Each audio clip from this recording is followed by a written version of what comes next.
Good evening, ladies and gentlemen. It's nice to see so many people here on this very rainy evening, but as you well know, we do need the rain, so I guess that would be good news that we're finally getting some rain. Went out and picked my tomatoes this morning, so I got soaking wet, but I wanted to make sure they got in before I lost them.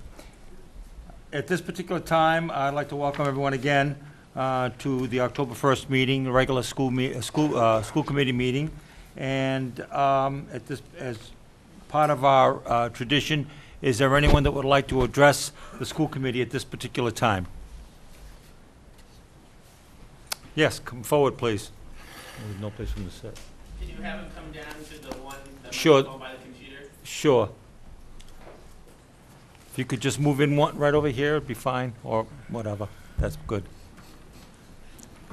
Could you just identify yourself and for the record?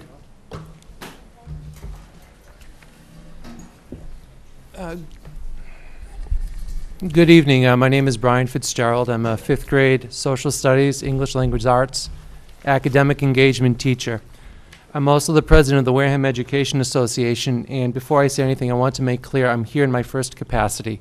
I'm speaking for myself and myself only tonight. And what I want to say is in no way taking away from the hard work of the people next to me, my colleagues here, the students I've taught, the alumni that are listening, but I do want to talk about the data we're looking at so much tonight. And I have no doubt that the central and building administrators have done a lot of great work preparing some excellent presentations. But when you look at data, the first two questions you ask are, where did this come from and why? And I'd like to speak about those questions tonight. When we talk about where this data came from, our students did take MCAST tests. This data does not come from the Massachusetts Department of Elementary and Secondary Education. It comes from a private corporation in New Hampshire called Measured Progress. And how is this data manufactured? By scorers, who are hired through Kelly Temps and Craigslist. 2 journalists participated in the scoring and wrote about their experience. One spoke about being in a group managed by somebody who was selected based on his experience running a shift at Target. And they're told on an hourly basis, you need to fit the bell curve. You need to give more scores that are high, or you need to give more scores that are low, based on what you've been saying. I'm going to quote one of those journalists from an article he has published. I would think it was a scam, and they would think it was a scam, and then we would do it, because every one of us was in there to get paid. That's how these scores are manufactured. This is similar to my doctor judging my health, not based on my cholesterol, but comparing me to his other patients. So if his patients are not in good health, my health is at risk. That's how I personally feel about our education system. Because we're dealing with scores on a building, district, and individual basis through the SGP model that talk as much about the student next to you as what you do on your MCAS. This test that leads students to vomit and faint is being judged according to the child sitting next to them. And why? It's a simple answer why we do it this way. Profit. Measured Progress makes a lot of money off of this. They make $70 for every student they test, according to a Boston Globe 2010 article. That's $110,000 that we send to New Hampshire rather than spend on educating our students here in Wareham. But that's not where the real money is. If you're not aware of this, the profit model in Measured Progress is very simple. You offer the services of programs and pamphlets and consultants and speakers and conferences to instruct districts and families how to beat the test that they write. That's why none of us are allowed to look at the test when we give it, much less talk about it. Wareham has hired some of these speakers. It would be the same as if a police officer set up a lot of speed traps, wrote as many tickets as they could, and decided to make their money selling lists of where those traps were so drivers could beat them. I want to finish with 2 things. One, I want to salute the leadership of people across this Commonwealth and country who are calling out the system for what it is. Well-known people like Diane Ravitch, as well as people around the country who are joining the opt-out movement, school committees, administrators in Tingsboro and Franklin and Ludlow and Peabody who are speaking out against it. I'm going to end with one local note. I love this school, Wareham Middle School. I love the students here. I love the staff here.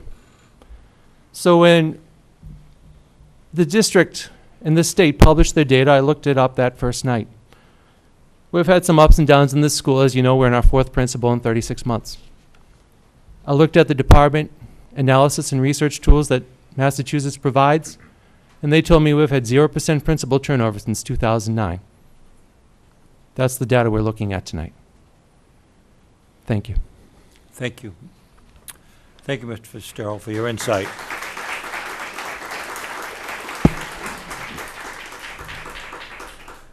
Is there anyone else in the audience that would like to address the school committee at this time? If not, we'll get to the agenda. Is there any good news to be shared by the committee or the superintendent? I'll start with the superintendent. I will start with our video. All right.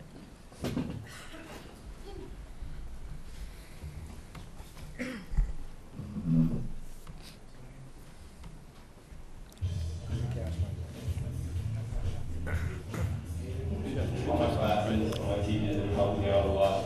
Getting me here this year, hoping to get some A's and D's. I like creative because it helps us get smarter when we get to school. My favorite things about school is learning math and reading. I like math because of adding, subtracting, and problem solving.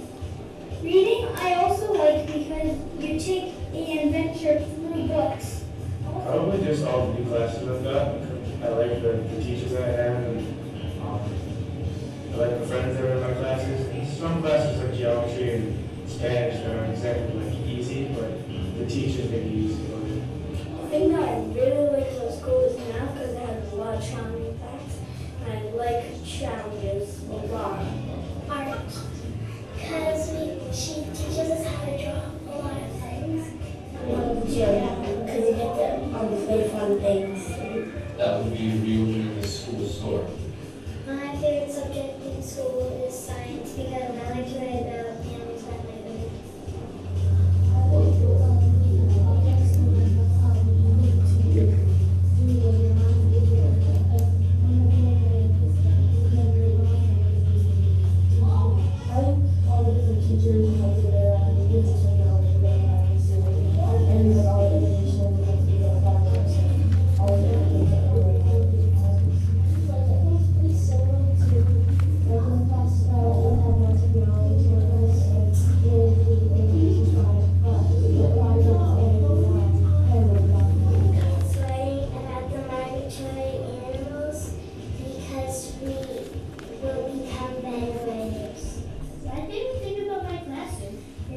There's 22 great students.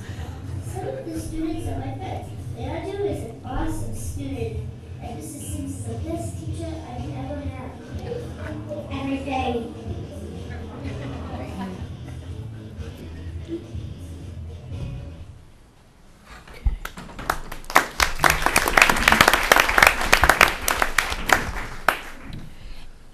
Next, I'd like to give some highlights of the goings-on in our district. At the East-West School, we've renewed our partnership with the Friends of the Library to help with monthly book sales. We were awarded the Big Yellow Bus Grant for a field trip to the Boston Museum of Science, and a gift from Cape Cod 5 has allowed the purchase of 20 Chromebooks and purchase of Google Apps. At the middle school, we have a beautiful new piano as a gift. We've received cash donations from Shaw's and Target. We're looking at our security system, and we will be upgrading it. And the Readers Become Leaders have donated a Chromebook cart to the school. At Deacon's, there was a tremendous turnout for the meet and greet night before the opening of school, and over 275 parents attended open house. The teachers are highly supportive of one another and are embracing the idea of grade level teams. At Minot, the PTA has ordered document cameras and projectors for the classroom, and we look forward to work collaboratively with the members of our school community. At the high school, the 8th grade dual enrollment is going well. The project for the roof is on target and should be finished in late October before the winter comes. And our technology improvements have been exciting for the students and teachers. And finally, congratulations to our volleyball team for their win on Monday night. Your record is what? 4-7, Very good. That's better than last year, huh? Okay. Better than it ever has Good. been.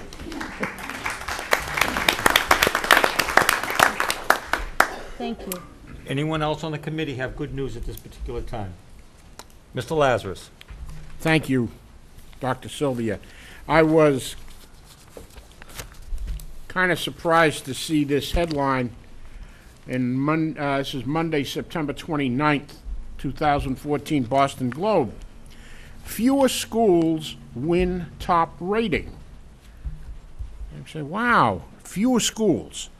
And according to this article, last year there were 510 schools nationwide, statewide, that were level 1 schools. This year, it's 424.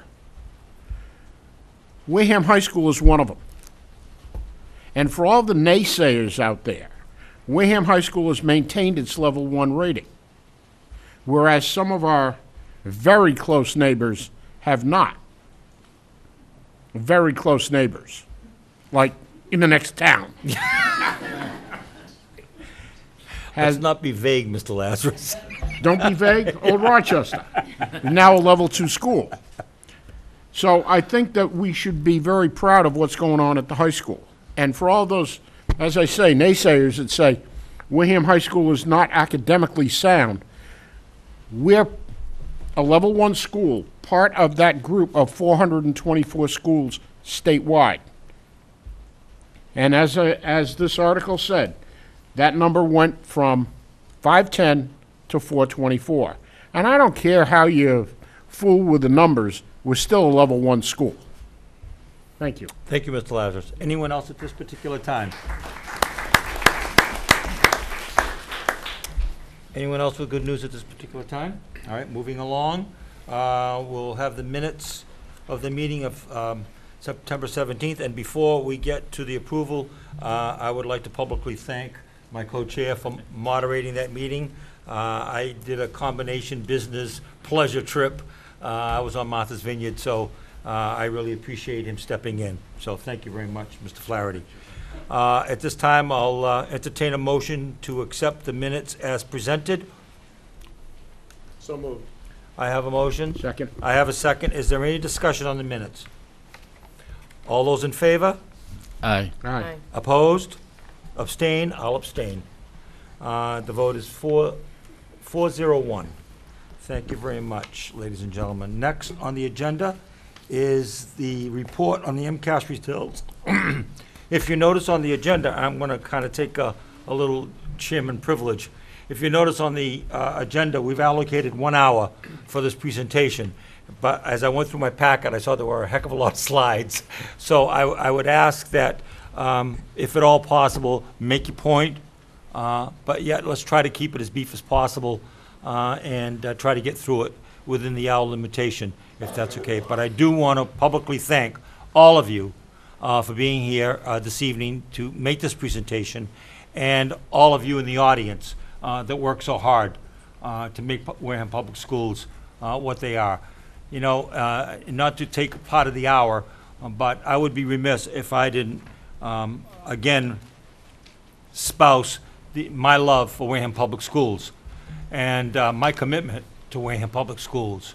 Because the beautiful thing about Wareham Public Schools is what you see is what you get. And our kids are pretty special. They really are. And to know our kids is to love our kids, and to know that we're doing the best we possibly can to offer them the best possible educational experience that we can, given our limitations. So with that, I want to thank all of you out there, and thank you folks for coming in and doing your presentation. So I'll turn it over to the superintendent. Thank you. Before we begin, I would like to thank all our teachers and faculty that came. Thank you very much. We invited you tonight because truly you're part of this journey with us. And as we roll out our plan for moving forward, it's through your collaboration, your work, your effort, and your leadership that we're going to be successful. Tonight, we're going to be sharing the information of our test scores, but we also have a plan. And we've been working on our plan. We've been having these discussions, and I think it speaks volumes that you're here to support us because we are in this together. And so at this time, I would turn it over to Dr. Schwab to begin the presentation. Good evening, everyone. I'm excited about being here this evening with such a dynamic. Can I interrupt just for a second? Yes. Could you please stand and face the audience, just so not everyone knows who you are.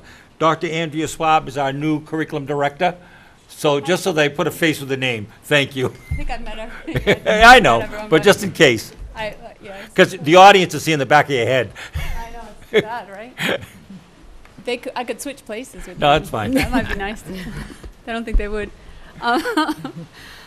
I am excited about being here this evening with such a dynamic leadership team and passionate school committee members. I have met a number of staff members. They have welcomed me warmly, making this transition much easier than I had anticipated. Clearly, everyone wants our students to be successful. This evening, the leadership team will be presenting MCAST data. Some of the results are promising and worthy of celebration, while others indicate we have a lot of work to do.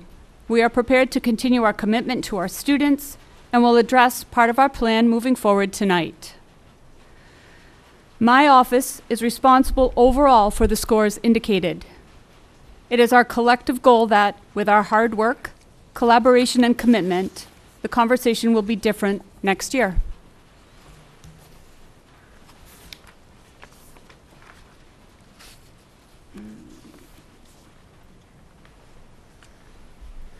So this slide is the leadership team, and that is everyone mentioned here this evening, including Mr. McMillan, who is not up here because he doesn't have to report on MCAS. We'll get to him later. Yes, I know. And but this is everyone at the table. Very grateful that they're here.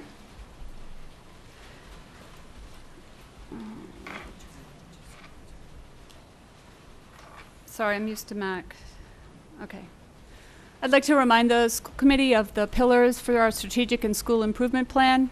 We're maintaining our commitment to these pillars, which are literacy, mathematics, technology, safe and secure schools, which include school culture. Our guiding questions this evening: what does the achievement and growth data tell us about our students, and I would argue ourselves?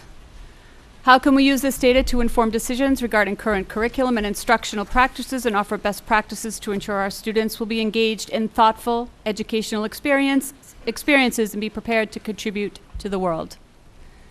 And is change necessary? And if so, what do we need to do to support and promote these changes?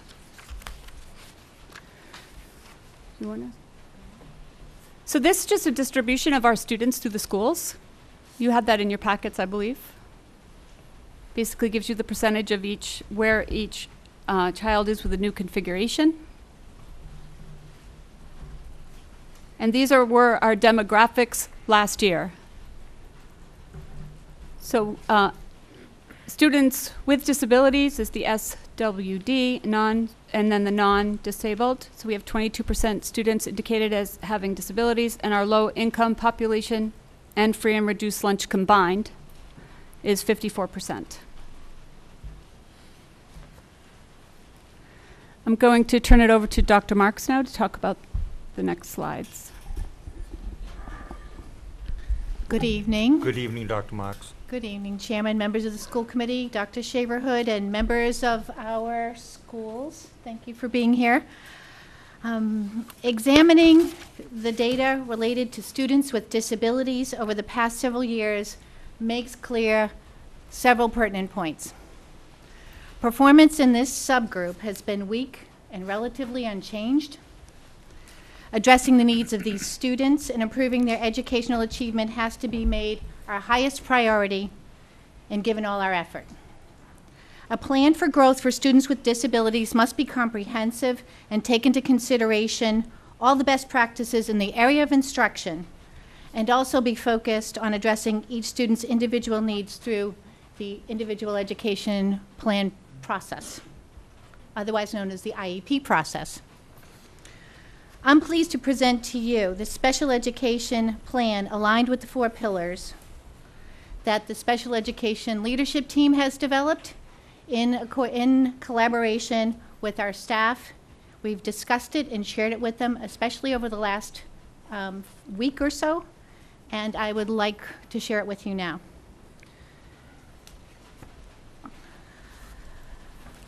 We are focusing on student growth and achievement and MCAS. To do this, we're assuring that special educators participate in all appropriate curriculum and instructional improvement initiatives.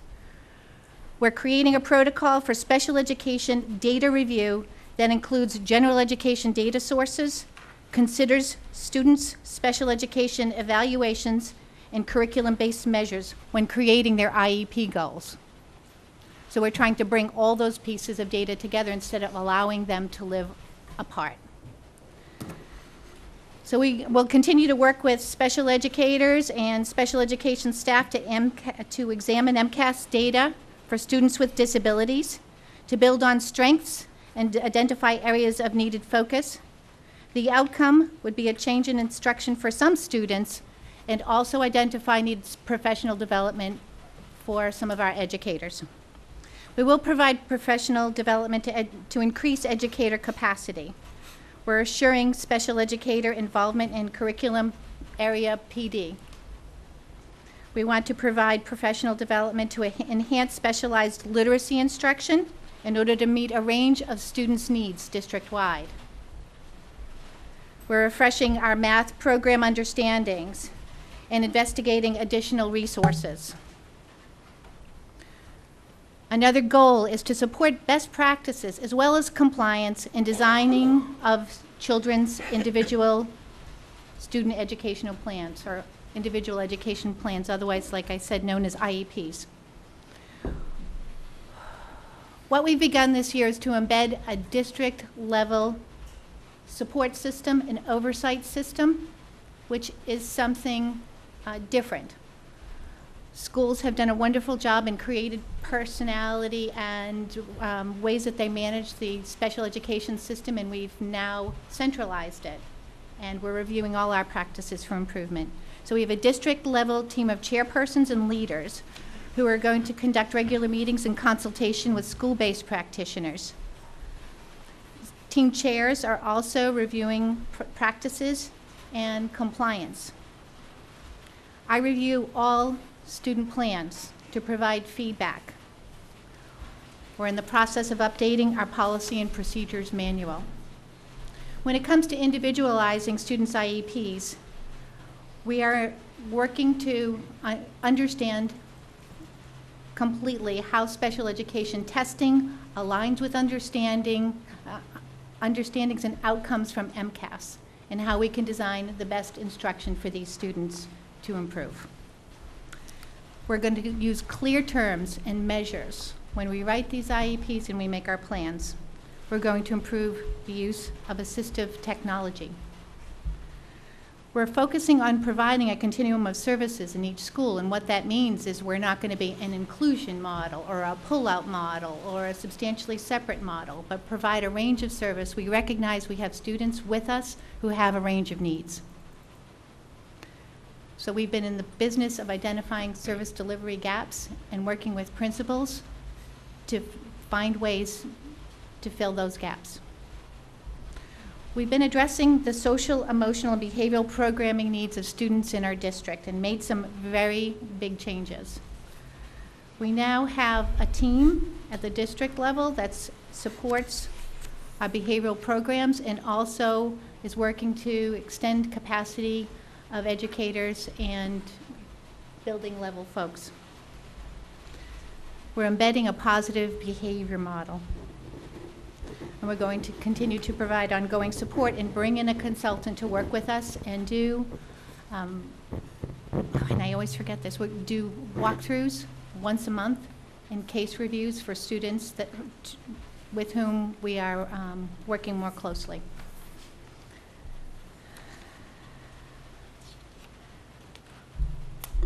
And we have a wonderful team. As much as we're making change, and sometimes that can be uncomfortable, I have to say to you, in schools that I go to, people are excited, and ready to make the change that our students need and help them grow.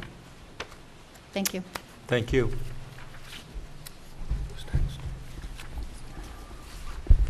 Our next subgroup was the low-income group, and they are serviced by Title I funding, which is a federal grant program. I am also now the Title I director, so applied for the Title I and Title IIA grant. I believe I started in July, that grant process, and we were awarded the grant, which is significant and helps us a great deal.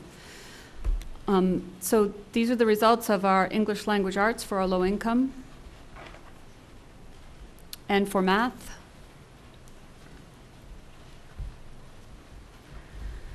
so far this year, I have had the honor to meet with our Title I teachers, at least at the elementary level, K through 4. We will be meeting monthly to discuss some of the strategies that they will be incorporating. They've done a phenomenal job, both teachers, in being very creative about how they reach the kids who are in need of extra help. And they've just very available, very approachable, and professional. There have been intervention blocks established, grades K through 8 for literacy and math. We will be replicating services in a few of the schools, and I'll talk a little bit more about that when we talk about the data from DCAS. And the grant included some professional development, which we will be using assisted technology and learning. There'll be professional development available for staff members, all staff members actually, to look at the different technology available. A company in particular called Learn Zillion, we have a dream teacher coming from there, and they gave us about $5,000 worth of free materials, which is very exciting to use. They develop lesson plans very detailed and deep, and they help all students with all different levels. That's available to all staff at this time, and training will be, the first training will be October 10th, sorry. So that's pretty exciting, and then there's a technology person coming with the dream teacher, and they will be working together with the middle school for that day. Any questions? Thank you. Okay, Dr. Panarisi? Why don't we get halfway through it, and then I'll open up for questions, rather than, Stopping for every time? yeah, That's fine. stopping every. Whatever you decide is good. So let's get, a little bit further along, and then we'll stop for some questions. Good evening. Good evening. So we've heard a lot of different things in people's statements about data, and I'm going to give you one more, and I'm sure you don't want to hear it, but never before has education had such a huge policy mandate as the Common Core. So when we look at the historical data, I'd like you to pay specific attention to years 2013 and 2014, because in 2012, the Common Core was half, and the 2004 standards for learning were half. So you really can't count that year as a comparison year. You can only use 2013 and 14 because those are the years that Common Core was implemented in Massachusetts and adopted by our district. So when we look at this data, we do see a dip in ELA, and the data that you're looking at is across the entire district, and it's the ELA scores for the entire district. If you looked at the state's data, you'd see some similarities. The state also dipped. The state did not meet its target. So across the board, there are a trend that there's some dips or some non-movements in ELA. So when I look at this data, and I look at the number of advanced, it went down in percentage, the state wouldn't consider that pretty significant. We do, because we care about that. But the state would consider that no change as a stagnant. With the proficient, we see it dipped a little bit. The needs improvement stayed the same, and then the warning, of course, went up. These are important to us, but if you look at the state, again, the state dipped as well and did not meet its targets. And that was for ELA. In mathematics, there's a different story. Mathematics tells a story that we have struggled with mathematics for quite a long time, looking at that data regardless of the standards. If you look at 2011 and 12, it's pretty stable. And then if you go to 2013 and 14, you see the same. You do see some increases in the warning, but you see some movement from the proficient to the needs improvement and the needs improvement to the warning. That's not good. We're moving in the reverse direction. However, the state had no change, but some of their indicators went down. Again, not to the amount where you would say decrease, so they call it a no change. Some of our decreases are that small that we would consider that no change either. When we look at science, we see something different again. We see some great improvement in the warning section from 2013 to 14. We see some fantastic improvement with the advanced section. Also, we see a stability in the proficient, and the needs improvement has gone down, but I believe those students probably either moved over to the proficient, and then from proficient students moved over to advanced, because I didn't see an increase in the warning. And the state was pretty much the same way. They improved, but they improved below the target that they were supposed to. We've done some pretty good work in science, and again, that's what Dr. Schwab was talking about. We're going to look at what we did well and where we got the greatest performance, and we're going to try to replicate that throughout the entire district. When we look at growth, and again, some of the schools, as you'll see, the growth is calculated a little bit differently. For example, at the high school level, and that may be, Ms. Lazarus, why some of the high schools pulled away some of the higher performing districts, is 50% of the high school calculation is on growth now. And when you have very high performing districts in high schools, it's hard to move them. In our particular growth for the district, we're at 41 and 39. It's down from last year. And in ELA as well as mathematics, again, not a stellar year for us.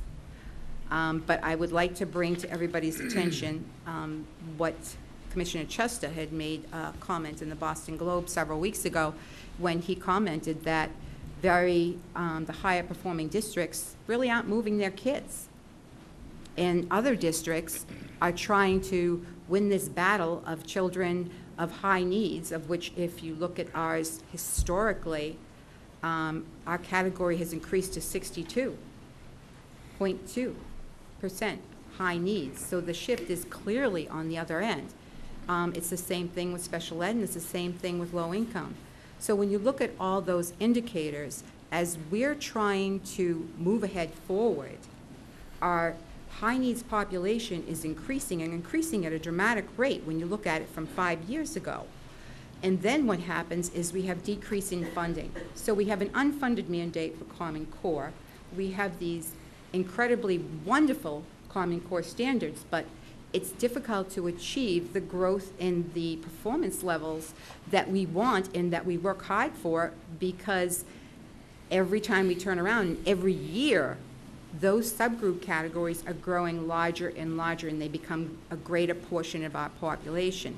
One of the things that we did today as an admin team is we looked at those categories, but in relation to the population of students that actually took the test, because they tell a very different story.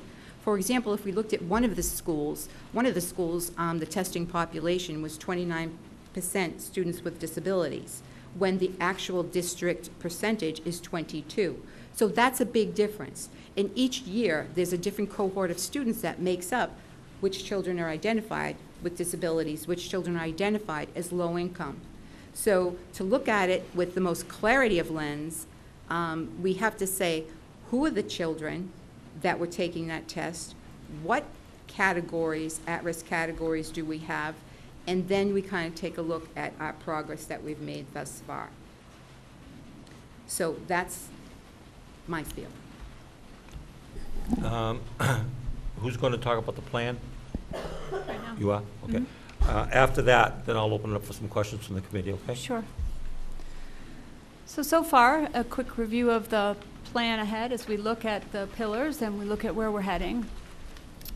We have established a assessment system called FAST assessment, and basically what that is, it's a computer adaptive curriculum-based measure for English and math grades K through 6. The beauty of that system is that the data is available to teachers immediately. The MCAST test is from last year. It's over, right? So what we do every day and how we inform what it is we need to do every day needs to be easily available and readily available to the teachers that are teaching those students. So with these quick measures, we can look at where students might be having some problems or need some extra assistance, create interventions for those, get them squared away, and move on to the next. The test is given to all students so that it can be statistically significant. It's norm-based, and we have it planned for at least 3 times this year. We're talking about that. And in that time period, the second round, depending upon how the student did on the first round, the test will change. So, for example, if they're reading something for comprehension, a student might be, if they're, say, in 6th grade, one student might be reading about dolphins while the other is reading about Italian opera. Because now the student is unique to the computer, and it can give the student the level of challenge that doesn't get them to frustration, but that pushes them a bit further. So we're very excited about the implementation of this, and that the overall team, including Cheryl Morin, who's been wonderful going around to all of the schools, and all of the teachers have been actively engaged in helping us get this off the ground when we're almost through with our first round, so it's very exciting. Technology has also been very helpful. So we're very fortunate for that. Social studies in middle school, very exciting.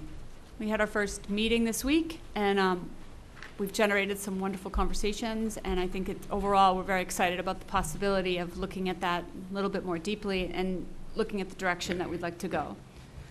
This summer we looked at a pilot program for math for grades 5 and 6. 7-8 has adopted a textbook similar that then goes to the high school, which is similar, so that they're in pretty good shape as far as the materials that they have available to them at this time.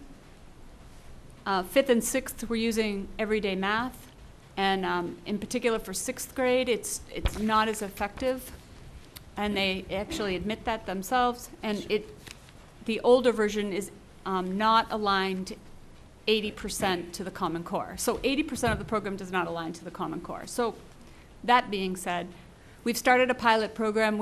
I had a webinar with a group of 5th and 6th grade teachers, and 3 6th grade teachers have signed on to this new math pilot program, and we've gotten some wonderful, so far, so good. They feel that it's a really nice program, and it matches very nicely to the Common Core, addressing what we need to for our students in math.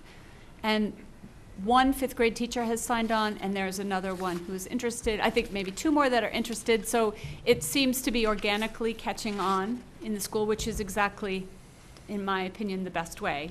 Teachers start to use it, they start to talk about it, they think it's worthwhile, and we'll go. So we're looking at that program now.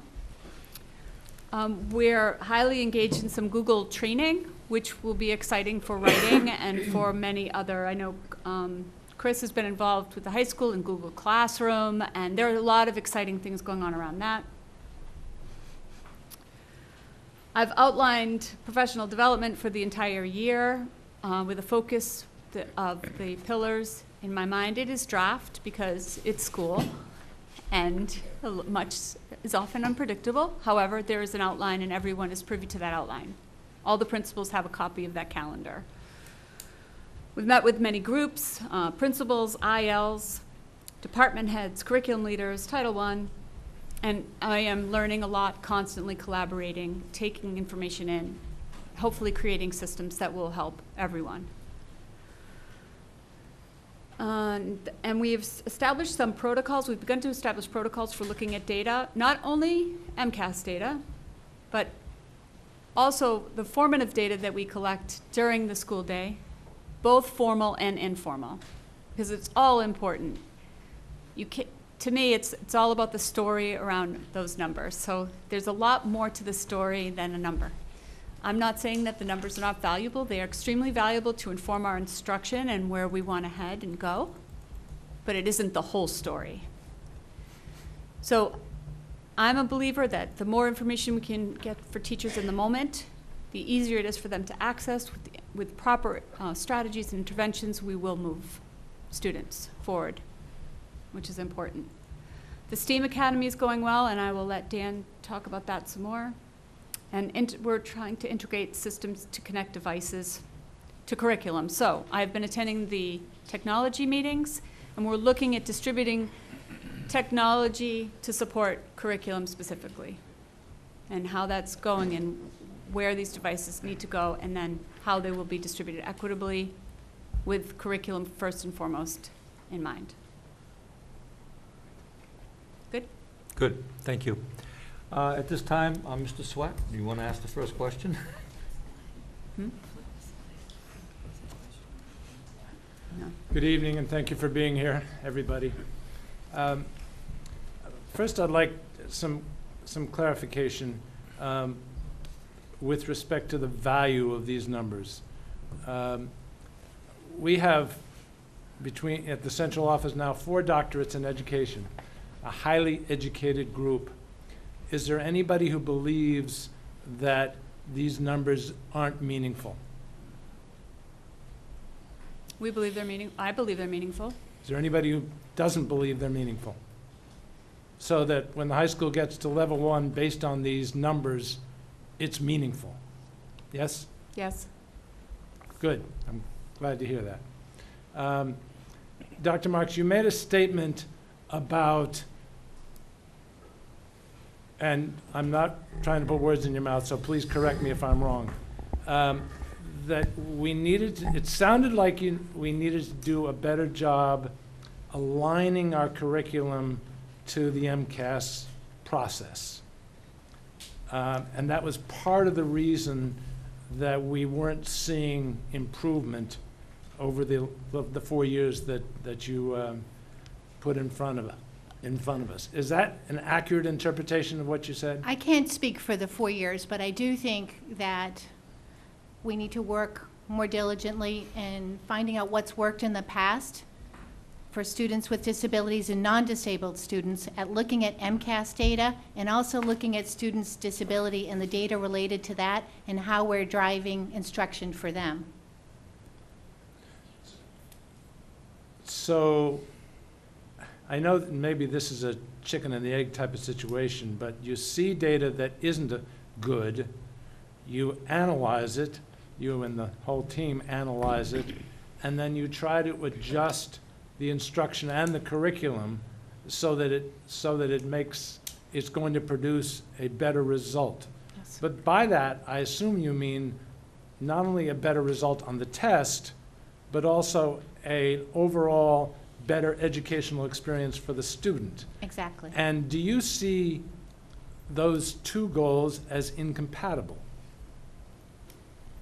No, I don't, because some of the data, especially when you press down into the student level, actually identifies where the struggle is, whether it's in reading comprehension or conventions of English or so, and teachers do understand what that means and what we're driving at.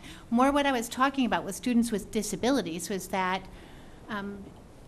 I think sometimes that we have been so focused on the kind of data that we collect for students with disabilities relative to their IEPs, that we aren't always examining how the IEP, the information from MCAST, performance in the classroom are coming together to inform a bigger picture of instruction, how they're instructed in the classroom, how they're instructed when they're with special educators, or when they're in separate classrooms.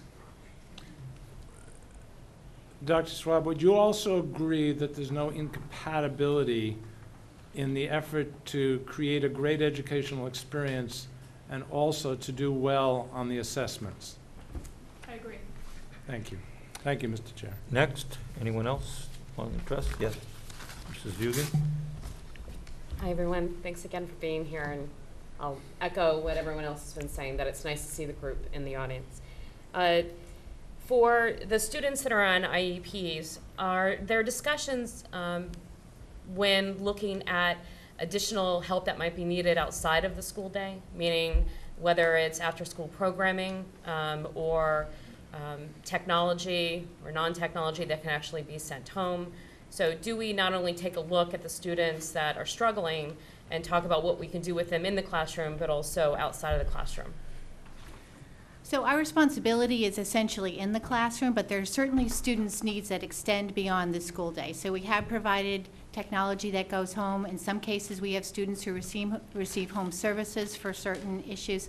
So yes, but I think we're highly focused on making every moment in the day count. It's an individual process, depends on individual child's needs and the level of their progress and the level of their needs. So it's hard to say it's a yes, but of course it's not everybody. It's all dependent on child need. But Sure. nothing, we have paraprofessionals that support some students who say need the social emotional support to participate in after school activities. So there's really quite a wide range of things that we would consider in order to allow a child with disabilities to have a full experience of the school day and beyond. And the reason why I ask is because we hear positive feedback from the CARE program that's being held in the elementary schools. And I know it's not specifically for students that are on IEPs, but there is focus on those kids that are struggling and trying to get them into that program. And so being able to continue to expand those kind of opportunities, we're just, again, the parents that have their kids in that program are just responding positively that their students are then able to work even better in the classroom. So we're aware of students with disabilities that are participating in that program and sometimes actually provide additional support to the program to expand the capacity. Okay. Mr. Chair, one more question? Sure. Behavior modification and what we're doing today to help our educators in the classroom when there are behavior issues in there. Is that uniform, meaning are there recommendations that are given to teachers in the classroom on how to, steps and protocols on how to be able to help with that? So again, the learning that goes on in the classroom continues in the classroom and we're able to deal with a behavior issue in that classroom, either remove it or deal with it at that moment so then the learning can continue. Again, it's one of the issues that that I hear is a constant problem where it's hard to continue to move the classroom forward when there are issues going on in the classroom. So are we providing more support to the teachers around that piece with new ideas or protocols to be able to help? So the quick answer is yes. What you'd see right now if you were coming into schools, you'd see a highly focused concentration on building the strength of our behavioral programs and other students with social emotional needs, but we're also using some of our team of wonderful folks to go into classrooms and do consultation to teachers for students who are struggling. In addition, the consultant that we're using has done professional development on the first day or the first PD day that we had, and she's coming back over the course of the year. She's been well received, and part of what the philosophy isn't just what do we do when something happens, but how do we recognize need, whether it's attention getting or a child with anxiety. How do we recognize, build capacity in that child and program and support them prior to, so we're not always doing a behavior management sort of ABC after the fact, but we're preparing and building capacity beforehand, both with the educator and with the student. And it's nice to hear that that won't just be at the beginning of the school year, that's a touch point that's going to happen all throughout the year, because again, it turns warm and all of a sudden that is the trigger that all of a sudden behavior problems start happening in the classroom again. So I'm happy to hear that it's going to be a continued focus. I would expect it to be a multi-year process, actually. Yeah, okay. Thank you, Mrs. Vugan. Anyone else at this time? Mr. Flaherty. Good evening. Happy to see you guys tonight. Excuse me. The slide with the current and future plans, you mentioned supported implementation of an improved tool. Is that the FAST tool? I assume so. Oh. It's under the SWD current and future plans, Oh, under literacy. you're talking about students with disabilities? Yes, that slide. Oh, okay, sorry. No, Okay. sorry. Under,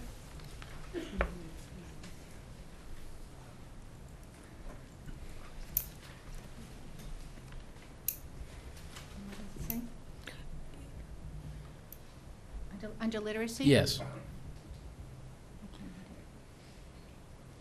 These are the plans, you're going to support this implementation of an improved tool. Oh, yes. Oh, I'm glad to talk about this, actually. It is a focus area for the entire special education leadership team, which is mostly consists of team chairs right now.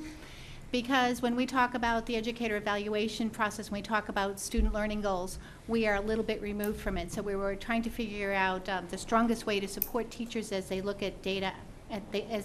So we'll be working with Dr. Panarisi to outline some of the things that she's done in the past and do that process that we were just talking about, which is bring MCAST data, bring student-related data, bring some of the curriculum-based measures and things like FAST together to inform how we're going to design instruction for students with disabilities in and out of the classroom. Okay, so it's not, has nothing to do with the FAST tool? No, it has to do with using that information. Okay, now. gotcha, Yes. gotcha. I guess it would be a protocol for data. Okay. And also, under special needs, your office is losing 10 positions next year, right? You mean we did from last year? Yeah, well, yeah. Yes. For the FY15 budget, we cut Yes. 10 positions out of Yes. special education. How confident are you moving forward that we're going to achieve this? I'm actually really confident. If someone would have just laid that fact in front of me and said you're going to lose this number of teachers, I think I would have been horrified. But we had actually looked really carefully at what we were doing. And it's encouraged us and made it possible for us to centralize things and become highly focused. And I don't think it's a bad thing. And we're watching so that if there are gaps and we need to fill in or reorganize ourselves, we're ready to do that. Thank you. Thank you. Anyone else at this time? I'm not done. Oh, I'm sorry. I thought you were done. The low income MCAS slide. Not that you really have to go there. I just like to get a definition of low income, how it's defined. It's a combination of those that receive free You lunch. talking to the microphone, please? Oh, sorry. It's a combination of free and reduced lunch, and free Yeah, lunch. Financially, what are the thresholds? Well, they've changed quite a bit, and I don't have that data All right, I thought it specifically. was. I think Michael might have them All right, I for thought the it was exact somewhere- numbers. I thought it was somewhere around 22,000 for a family I of think it's a 4 or little bit something higher like than that. that, but Okay. it's around, I want to say 25,000, the last peak, but I Per didn't year. analyze the data. Yeah, okay. Hold on. One more. All right, and then all I right. gotta go to someone All else. right. All right, Title I future plans. Replication of services that have been successful. Can someone describe some of those that have been successful? Can we go to the next slide first? Because then I'll start there, because that's where that Awesome. Can we go to that segues. question? Yeah. You want to wait until we move Yep, on? I can wait, but I think that will answer your question. All right, thank you. Anyone else at this time? Mr. Lazarus? No. I just have Thank two- you for being here. Well, I just have two very, very quick things. I'll be very quick, and that's unusual for me. One is a disturbing comment that was made, and it was on math, and it was about the everyday math, and it said that 80% of it was unaligned. The older And- version. Yeah, well, that still bothers me, because we spent an awful lot of time talking about alignment. And to find out that it's Sorry. 80% unaligned bothers me a lot. I just don't know where we're at on that. We're going to be Yeah. okay. There's a Well, plan, and we'll be okay. There's I a lot hope of so. supplementing going on, so, Because certainly 80% unaligned is not okay. no. The other thing that I want to just stress, and I've been stressing all along, in terms of using assessment data to shape, teaching and learning, and all that's well and good.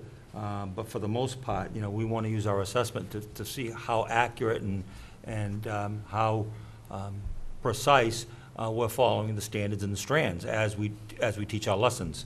And so I think that we have to use it also as a diagnostic tool for what's actually going on in the classroom. We know what the strands are, we know what the standards are, And so it's a matter of using the assessment data. And the second thing is, I'm a believer, and I've talked about it over and over again ad nauseum, for those of you that, for those of these folks that have listened to me ad nauseum, about cooperative grading. I think you really get an accurate picture when you have common assessments, district-wide common assessments that are graded cooperatively by a team of professionals. And I think you really get a real picture for the achievement level of our students when it's done cooperatively. So I think that that's a strategy that really hasn't been explored to the extent that I'd like to see it explored. I have to tell you that that's actually, you'll hear that from the team because those plans are in place. Very good, very good. Thank you. Anyone else? All right, let's move on.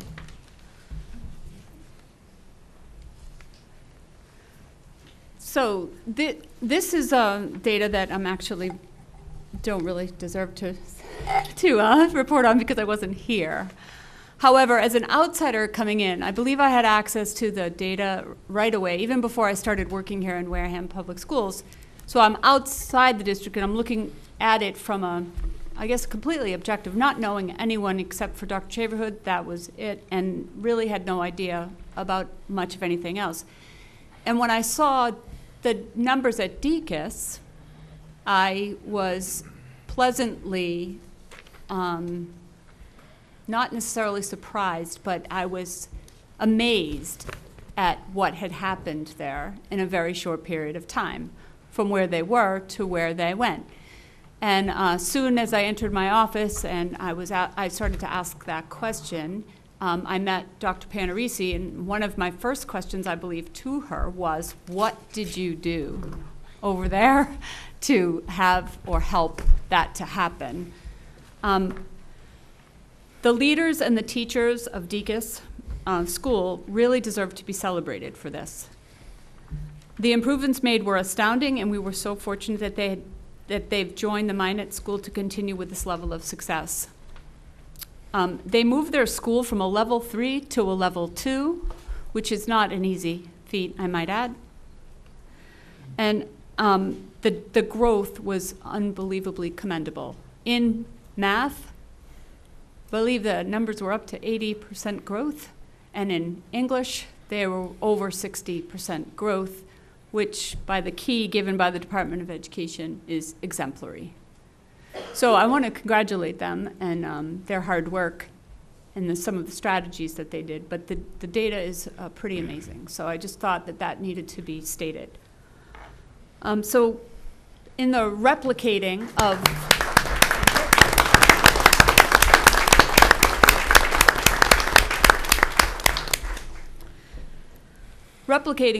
those teachers now are together with other teachers, and they are willingly working together, sharing some of those strategies. Dr. Panarisi has been highly available to also share those strategies, as well as have a very clear interpretation of the data that matches those strategies, acutely aware of the Common Core standards and how they are applicable to what it is we're teaching in math and in English, and has given some great advice overall to the team to help them a great deal. So I think that's wonderful that we have that model to move toward. So grateful for that. So as you can see, this is the DCAS English and their math. When you see such a large improvement in the proficient and advanced and special ed and low income overall, it's really quite amazing. So we're definitely capitalizing on that. But at this time, I'm going to turn the microphone over to Donna Noonan, who is the new principal of the K through 2 DCAS school. And she'll talk about what she's been doing.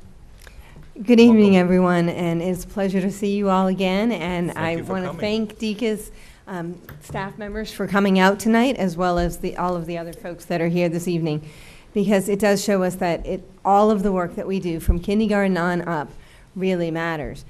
I wish I could sit here and say that I was a part of that story, but I too am new to this picture. I am, as she said, the current principal, and I guess I like to think of it as DECUS reinvented now, because DECUS is really a DECUS and Minot combination of folks that are living under one roof. But from where I sit, I actually don't really know, without doing homework and looking it up, who came from where. So what I know is that everyone is pitching in and working really well together, and it's a cohesive unit at each of the grade levels, as Dr. Shaverhood indicated in her opening remarks, that I'm actually privileged to be a part of right now. So I'll tell you just a little bit of where we are right now and where we're headed. There are 11 kindergarten classrooms, there are 11 first grade classrooms, and there are 9 second grade classrooms. I see our job with regard to this conversation about MCAS as we are laying the foundation. That's our job. While we won't be actually tested in MCAS during their stay at DECUS school, it is important that we provide all of the foundational structures that will be necessary so that when they get to Minot and take that test for the first time as third graders, they will be successful. So to that end, we have a literacy plan. We follow the same 4 pillars, and under our literacy plan, we will be conducting ongoing assessments, and as you indicated, both for the purpose of checking where we are with regard to the Common Core, as well as to know where each individual student is performing. So we'll be using the FAST screenings that Dr. Schwam has talked about, as well as looking at grade and other common assessments district benchmarks. We will continue our professional development in the use of the National Geographic REACH program. This is my first experience with that program, and I can say that it has a wonderful balance of fiction and nonfiction reading, and I do think there's a lot of work to be done. There's a lot of material there, and I think that we'll spend some time together sifting through and prioritizing that which needs to be focused on first. Within the literacy program, we provide for tiered support of at-risk learners through the intervention block structure, and we will be focusing on writing instruction this year. With regard to mathematics, again, ongoing assessment and analysis of data to include the FAST and the GMAID, as well as the district benchmarks.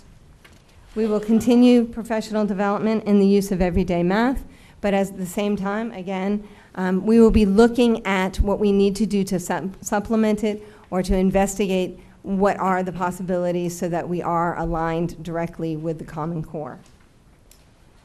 We do provide the same multi-level intervention support for mathematics and want to help children to develop not only their calculation skills, but their problem-solving skills and their reasoning abilities. As far as other areas to consider, safety. Important to us are arrival and dismissal, transportation, general building safety protocols, building modifications that may be necessary in order to accomplish that. We've had some changes already with regard to parent pickup, for instance.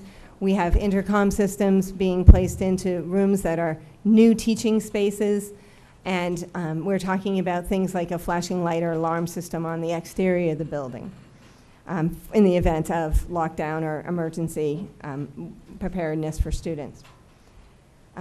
For us, we will continue to work with the PBIS, the Positive Behavioral Interventions and Support System, that helps to support children in their social emotional development and self-regulation.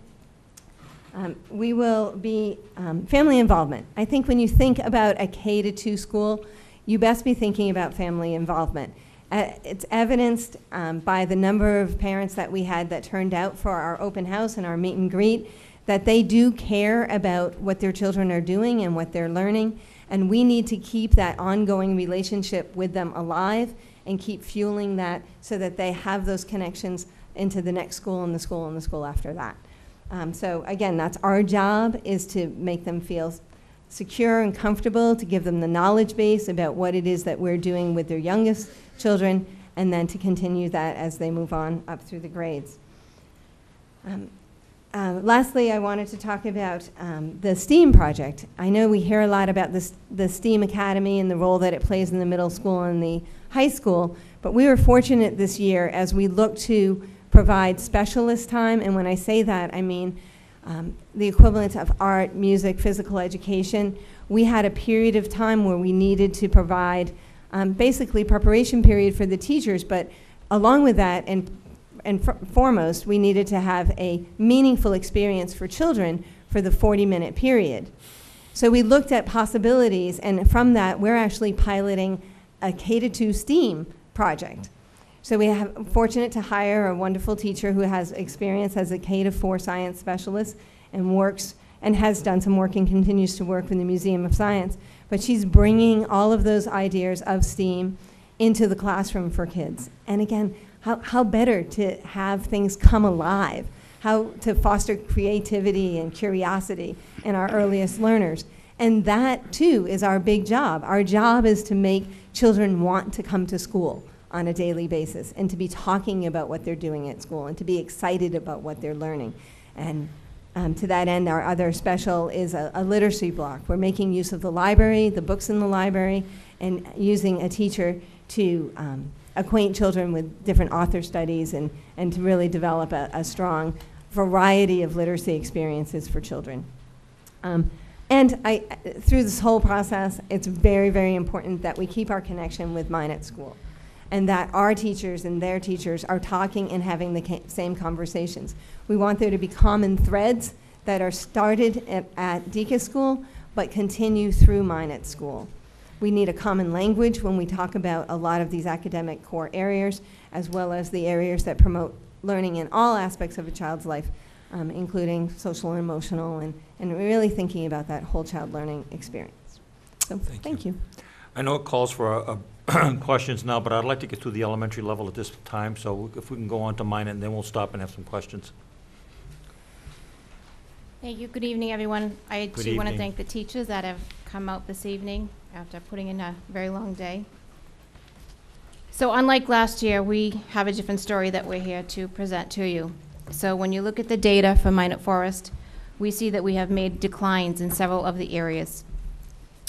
As Dr. Panarisi said, from 2013 to 14, we focused solely on the Common Core. So when you look at ELA, we did see of the advanced category, it went down by 1%. The proficient did go down. The needs improvement, when you look between 13 and 14, went down, and then our warning had gone up. And I'll go into some of those reasons and what we're doing about that in just a minute.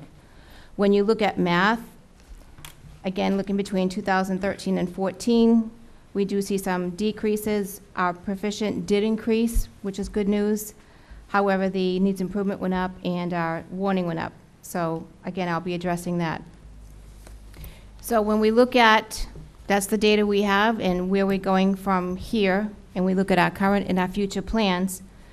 For literacy, the teachers have been working on what we call a modified PIM process. It's performance improvement mapping. So we take a look at the MCAST data, we look at the item analysis, we look at the test questions that were released. Not all of them are released, but the ones that they do release.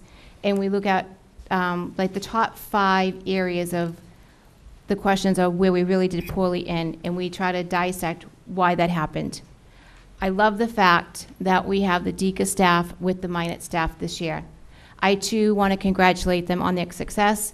I had the privilege at our first staff meeting of sharing the great news with the DECA staff of the improvements that they made. And not only were they so cheerful and happy, but our Minot staff was so proud of them as well. So kudos to everybody that worked really hard last year. So now we're using their knowledge and looking at them and saying, what did you do differently that we can now implement as well? And that's what we're doing as we go forth. Also in literacy, we're going to have family nights for reading. We're going to work this through our Title I program. And our Title I teacher has some great ideas for having some workshops for parents on strategies for reading and how to reach your children and working on comprehension and things like that. In the school improvement plan, we had focused on writing and that we were going to be using writing across the content area, and that was also going to help support the middle school. So I also am pleased that we have a school-wide goal this year of writing, and it also ties in with the professional development that we're doing throughout the year. So the teachers have writing as a goal, we have writing as a school goal, ties in with the school improvement plan, which ties into the district PD. And we know that open response is an area that we still need to continue to work on.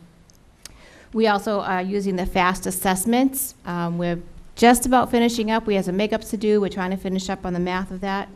And once that is done and we have that data, we're going to be working as an entire group, an entire grade level, to look at that data. Where are the students? Where are the areas they need support?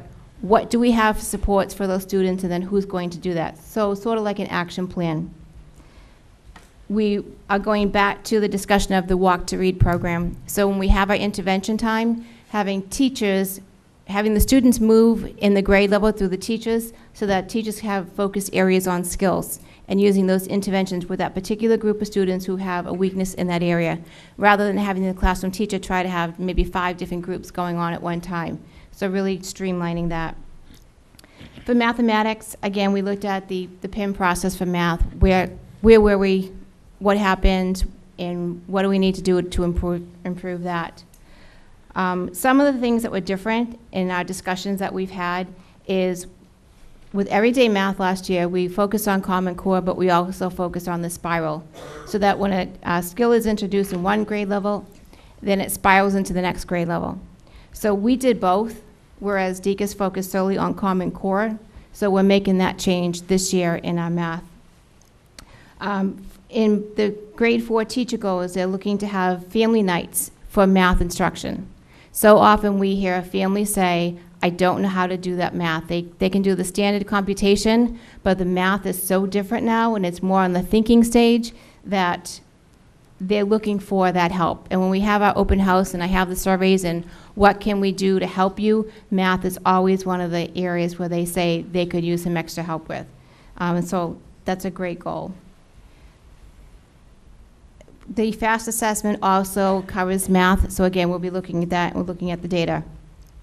Technology, as Dr. Shavo had mentioned, the PTA is purchasing technology. It's on order. It should be arriving hopefully any day now, so we'll be very grateful for that. At Minot, instead of study skills, we've changed, so we now have technology as one of the 4 specialists. So the children now go to the computer lab and they have technology class. So the last week or 2, they've been doing FAST assessments, but they started with keyboarding, and Mr. Phillibo is working on some great apps and really focusing on the children and getting used to using the computer, reading off the computer screen, which is going to be really important for the PARC assessment when it comes to us.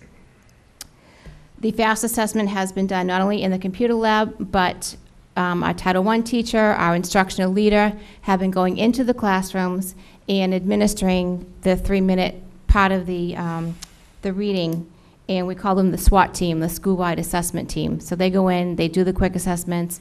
It takes about 2 hours to do an entire classroom. So we did reading first, and now we're focusing on math, and then we'll be looking at that data. When we get the technology that the PTA has purchased, all the teachers will be able to use the document cameras and the projectors for reach.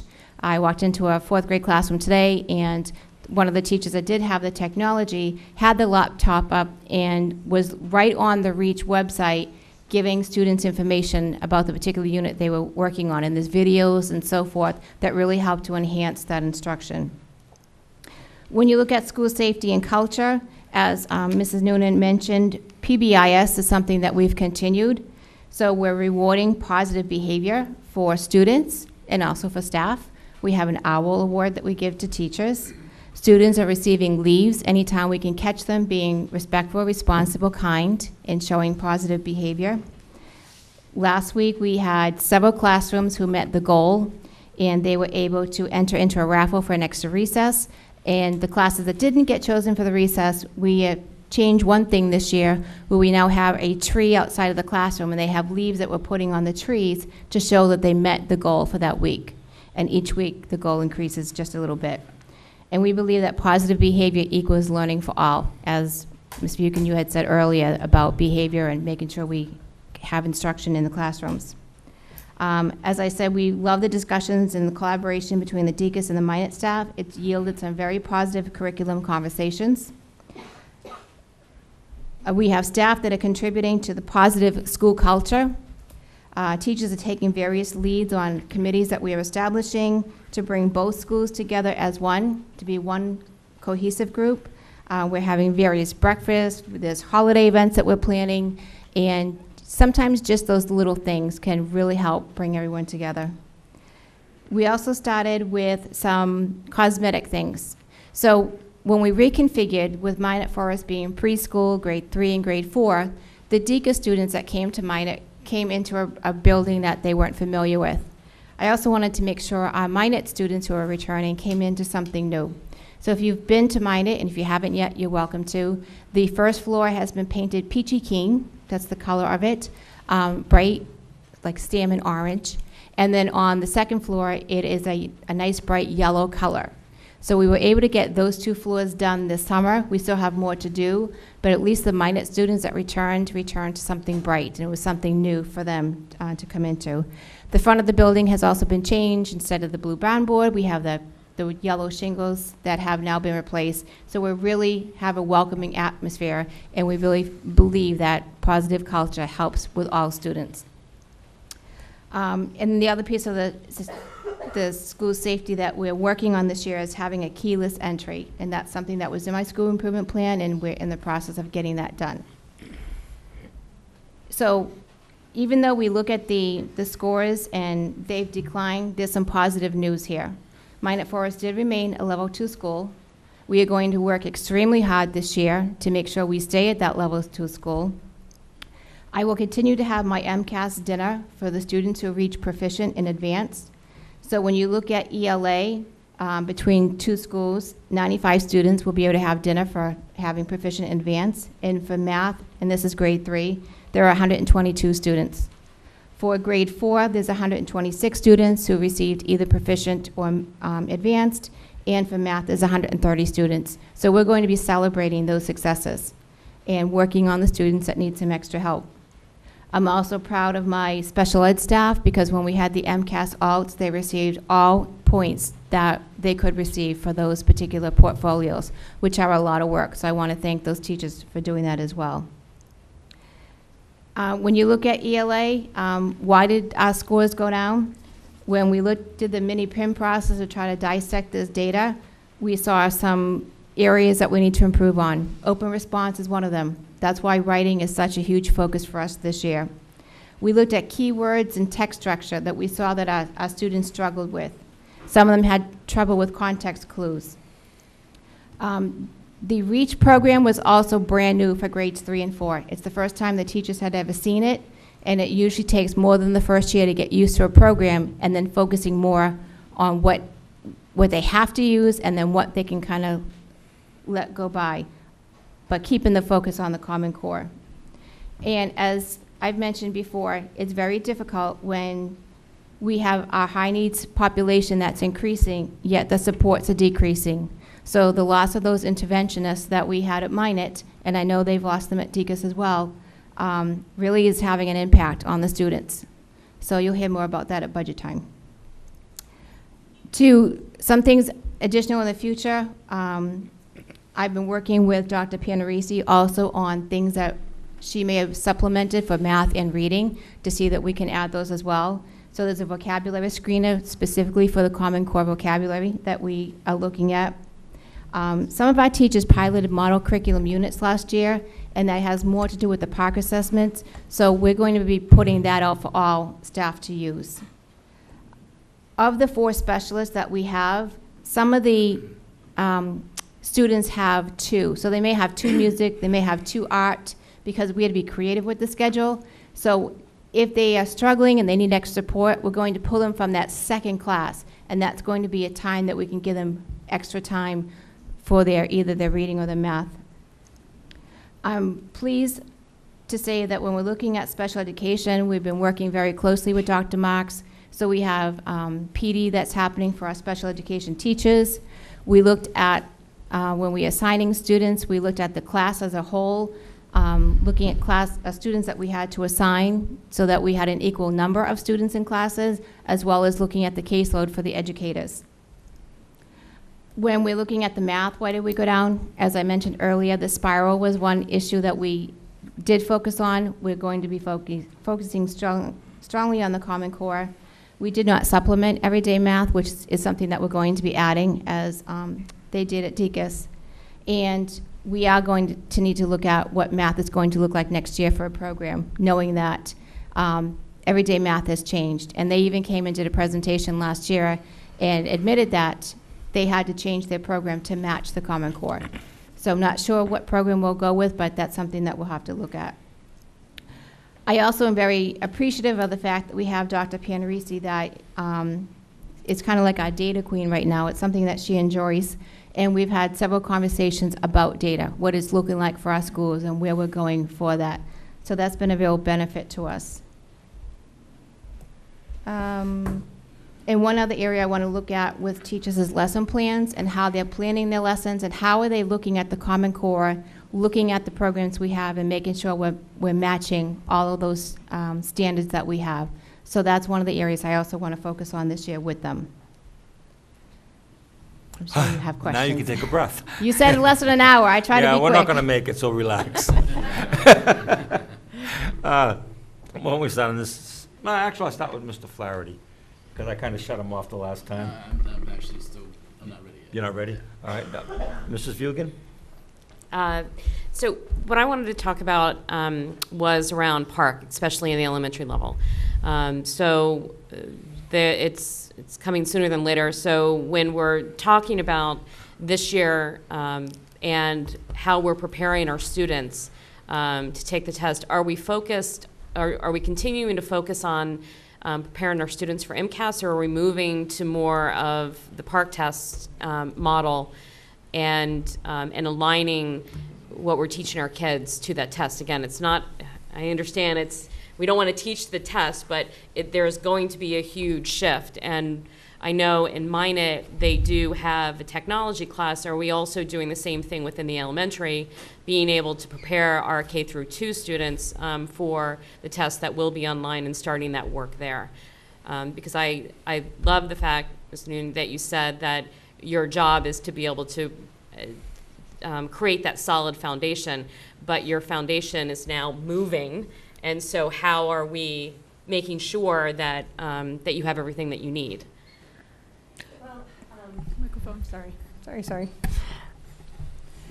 We do have a computer lab, and right now, just as a result of the move and different classroom computers needing to be hooked up, we have overhead projectors being mounted. So it's taken us some time to get everything actually up and working again.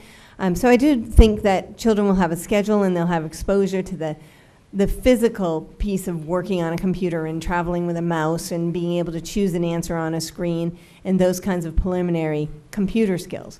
However, with regard to the content, I was fortunate to be a school in my past district that did pilot the park. So I've seen the test, I've seen how it worked, I saw how it worked in a computer setting with early elementary children. And I do think that some of what we're currently doing, especially with the Reach for Reading program, will be directly fitting for what is necessary in park. The same kinds of reading passages, the comprehension questions, the seeking answers and information within a text, those kinds of early literacy skills, and then, I mean, those are ongoing to find evidence in text at multiple levels. But we're equipped to do that, I think, very well with the Reach for Reading program. So I think technically we're working in that direction, and then also academic content-wise, we're working in that direction. But of course, it's a work in progress, and as we learn more, and as I personally learn more about what is in place, we'll work on how those mesh together. So at Minot, one of the things I was excited about having technology teacher is I said we do need to prepare our students for park and getting them used to being on a computer and reading text on the computer screen and being able to answer that. Because with MCAST, it's paper and pencil, and it's a totally different skill. So we'll be preparing the students for that, working on it, and I also want to have those vertical discussions. Okay. Mm-hmm. So taking like our grade 2 students, grade 2 staff and our grade 3 staff in having this discussions, okay, here's where we are at the beginning of grade 3, so we need to make sure the exit criteria for the grade 2 students is matching what we need to expect for them for grade 3. And if we can have those conversations now, we won't have to, at the end of the year, go back and think, gee, what was it in September we really needed to tell the grade 2 teachers. So as the year goes on, those conversations vertically have to happen as well. Are there plans, I know that when we voted to delay it this year, I don't think that there was a huge desire to delay it for another year. Are there plans to roll it out, even if it's a phased-in approach, next year? I think that's a discussion that we're having ongoing, but yes, we do know that we need to start looking at how do we phase it in, how do we make sure that our students are ready, because it is coming. And the thing is, and this is the only reason why I'm stressing, I'm so worried about this, because when we had the conversation here and when Nicole spoke that if we're not laying that solid foundation for the PARCC test in the K through 2, then that's just going to carry all the way up, and then all of a sudden we dump this test on them. And so doing whatever possible to start in K through 2, I'm just hoping that that's exactly what we're doing. We're focused in K through 2 and also in 3, 4, that for PARCC, because these kids that are going to middle and to high, they will be taking that test. And so any time in these younger years that we're not doing it, they're losing a year in preparing for that new test. Yeah, I think really the important point that I would like to make is part of the reason why we have our 4 pillars and part of the reason why we're working so hard at aligning to the Common Core is we have a greater task to do other than to prepare our students for a standardized test. The challenge that we face as educators is to prepare our students for the future, how they think, how they operate, and how they face potential situations, not exactly what's on the test, not what's going to be on the test coming when they get into high school. And so what we're doing is we're building a foundation. And that's why it's so critical that we have collaborative efforts district-wide, because what we do in kindergarten or preschool certainly carries through to 12th grade. And that's why we have to build together. And that's why it's so important that we teach our kids how to think, how to problem solve, how to work collectively, and how to analyze and really educate the whole child. And so that's our focus, and that's what we're doing. Okay. Thank you, Mr. Chair. We move on to someone else? Anyone else? Yes, Mr. Flaherty? You're ready. I am, yes. All right. Before you start, just to tell the audience, there's water and coffee sheets back here that's supposed to be up front, but they don't listen to me. But it is in the back there. Please help yourself to water, coffee, whatever. Help yourself, please. Go ahead. I'm sorry. No problem. Dr. Schwab. Yes. I loved how you prefaced your remarks earlier about how you were objective. You came new. It's all fresh to you. And so you really wanted to know what happened at Deacon's. You wanted to know why was there such this amazing improvement? And I had that same question, so I was glad you asked it. But all I heard was that basically the teachers worked harder and together. So I'm sorry, there has to be more to it than that. Oh, yeah. There was a lot more to it than that, but there's an hour, right? Well, yeah. we were scheduled for an hour. Don't listen to him. And honestly, that would be up to Dr. Yeah, listen to me. We're scheduled for an hour.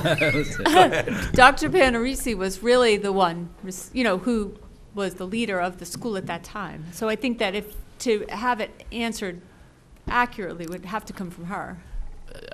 Yeah, and right? Yeah, I'd love to hear from her. It was a three-pronged approach. So obviously, strict adherence to the Common Core through classroom observations was key.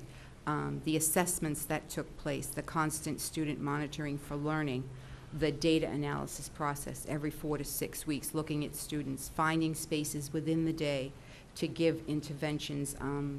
One of the things that I have offered Ms. Siemens that we used to do if a child had 2 gyms or 2 musics or a double special, to use one of those specials as as an interventionist time. We also clustered our students in small intervention groups so that students learned with one another. The other piece that was very important, and I have to thank the leadership team for at DECUS last year, was it was a relentless focus on instruction and learning. The walkthroughs that we did, both formal and informal, really did drive student achievement. There were probably upwards, and much to the complaints of my teachers, but you can see the results. Probably, I would say, everybody received at least 10, if not more. On a weekly basis of informal, we would walk through and we'd come back to try to calibrate what we were seeing as far as assessing the learning that went on. That was as much a learning procedure for us as it was for our teachers. It wasn't given to them as feedback, but we used it for ourselves because each one of us saw something different. And so we all needed to be on the same page. And so I have to admit that the leadership team at DECUS was very fluid, and it just worked wonderfully. I also have to also think that the smaller school, as you know, in the past, DECUS has always been 714, 724.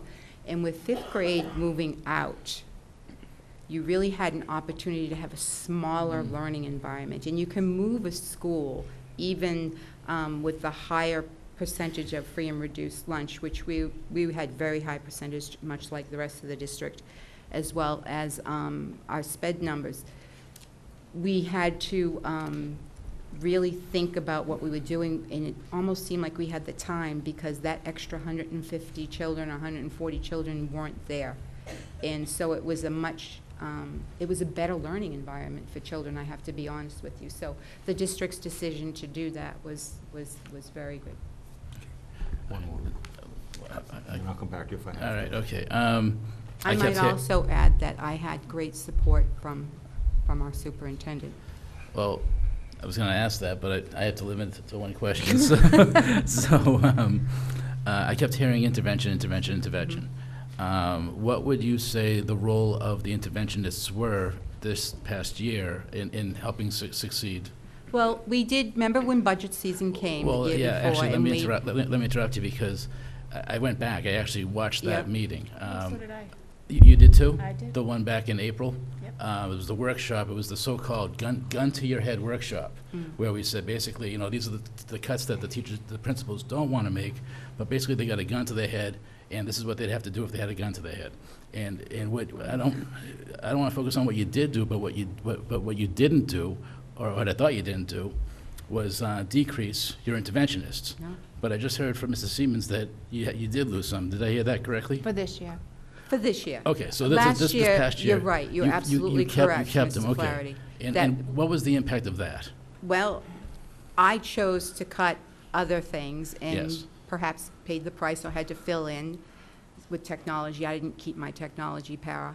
I did whatever I could, cut budgets, cut maintenance, cut whatever I could to keep those interventionists because I believe very strongly in RTI and the tiered instruction. We had a process. It works excellent. We were always looking at data. Students were dynamic. They were always moving from group to group as they progressed. Everybody was doing formative assessments. I can speak of my 2nd grade team who was moving kids through all sorts of comprehension groups and literacy groups, and by the end of the year they started out with a class full of children in their fluency group. By the end of the year there was maybe a handful of children in that group. So the groups for intervention and for extra support are fluid at DECUS, which is the way it's supposed to be. We use the interventionists in that manner, not so much for math, but most certainly for ELA. And what we did is we staggered their start and end times so that it accommodated the schedule, so there was no waste of time in their schedule as well. And it really paid off. It paid off everywhere. I mean, you just couldn't be more proud of our staff, and I mean the entire staff, K all the way through. Certainly our 4th grade teachers are to be commended. When I look at some of the growth rates and I see some of the populations for growth are higher than the aggregate, that's highly unusual. Yeah. But it just goes to show that their belief in teaching all children and having that high standards for curriculum and making sure that all children access that curriculum. They're relentless. They're just a relentless bunch of teachers, and I'm very proud of everybody. Thank you. Thank you. Anyone else at this time? Then I'll defer my time to Mr. Flaherty. Oh, jeez. Okay, thank you. All right. One more. Well, hold on. 'Cause you don't. Oh, jeez. All right. I had a whole bunch of questions for Mr. Siemens, but I'll just narrow it down to one. Good. And work from there. Well, you can correspond with All right. So, again, going back to that meeting that Mrs. Schwab said she watched and that I rewatched, we had a really interesting discussion about Tier 1 instruction, and how you're seeing about 40 to 50% of the kids getting it the first time around, whereas that number should be upwards around 80% if we do it right. Has that improved or declined at all? So what has improved is with the Reach for Reading program, they have differentiation in that there's different levels for different students. So they can take the skills that they're teaching, and it looks like the students have the same book because the cover is the same, the pictures are the same, but the skill level in those particular books are leveled. So that has been able to help. So they can use small groups in order to work with those students in like a Tier 1 and a Tier 2. So we're still, what's the percentage? Like, how many kids get it the first time around at Minot? It depends on the grade level, the makeup of the students. I'd say probably like anywhere from 45 to 50%. 45 to 50%. I think she'll have a really nice percentage once the FAST Right. testing is complete, because that will give a really clear statistical analysis of that number. So would it be fair to say we have not moved that needle? We've moved the needle, but the issue that we're having is without the interventionist, we can't provide that extra level, that Tier 3 support for these students. But interestingly, you made the choice to reduce your interventionist. I didn't have a choice anywhere else because I had 28 students in a class. In order to keep the class sizes smaller or manageable. Absolutely, Right, and yeah. I didn't have any specialists to downsize because we had a larger population at the time, so I had to keep my 5 specialists. Would you have done anything differently if you had seen these results, if you knew these results ahead of time? Do you have any regrets about that? I have regrets all the time about losing those interventionists, but it would have meant class size would have gone up, and we can't have any classes over 28, and that's where my grade 4 was. Yeah, thank you. Okay, we can continue this obviously at budget time. You forfeited your turn, I'm sorry, no, go ahead. Thank you. I want to clarify something that Mr. Flaherty just said. There may be an impact on Tier 2 and Tier 3 when you don't have interventionists and other resources. But the issue of what percentage of the kids get it the first time around is unrelated to the interventionists. Wouldn't you agree with that? Yes, because they have So- to get it the first time around in that Tier 1. The basic classroom teacher, the primary teacher, if you will, is expected to be able to use her instructional skills, assuming she has the right curriculum, which I'm beginning to realize is a bad assumption, that teacher is supposed to be able to get 80%, plus or minus a little, and it's going to vary from class to class, but that's the number that this committee was told was the basis for RTI. And what you're saying is that isn't happening. And the first And it's- time, And just to be clear, RTI is now in its 3rd year, 4th year? 4th year, thank you.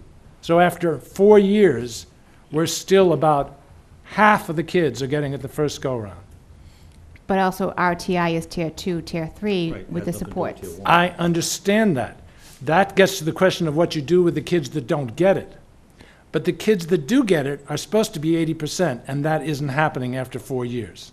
So when I say that like 50% first time around, that's the first go at instruction. Tier 1 also is the teacher taking them into small groups and maybe reteaching a skill or giving them a little extra time. That doesn't have to be a Tier 2 intervention. That can still be Tier 1. That's fine. So would the percentages change based on that clarification? In the past, yes. As Dr. Schwam said, when we look at this data for FAST, we'll be looking at that as one of the key things. Well, like Mr. Flaherty, I would love to know, you said really good data. I think you didn't mean necessarily we'd like the data, but it would be really accurate. Correct. Okay, so when we get really accurate data, I and I suspect others would love to hear it.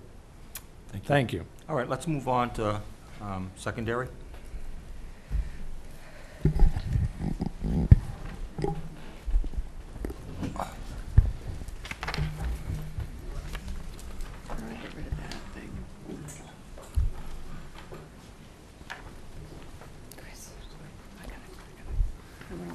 Good evening.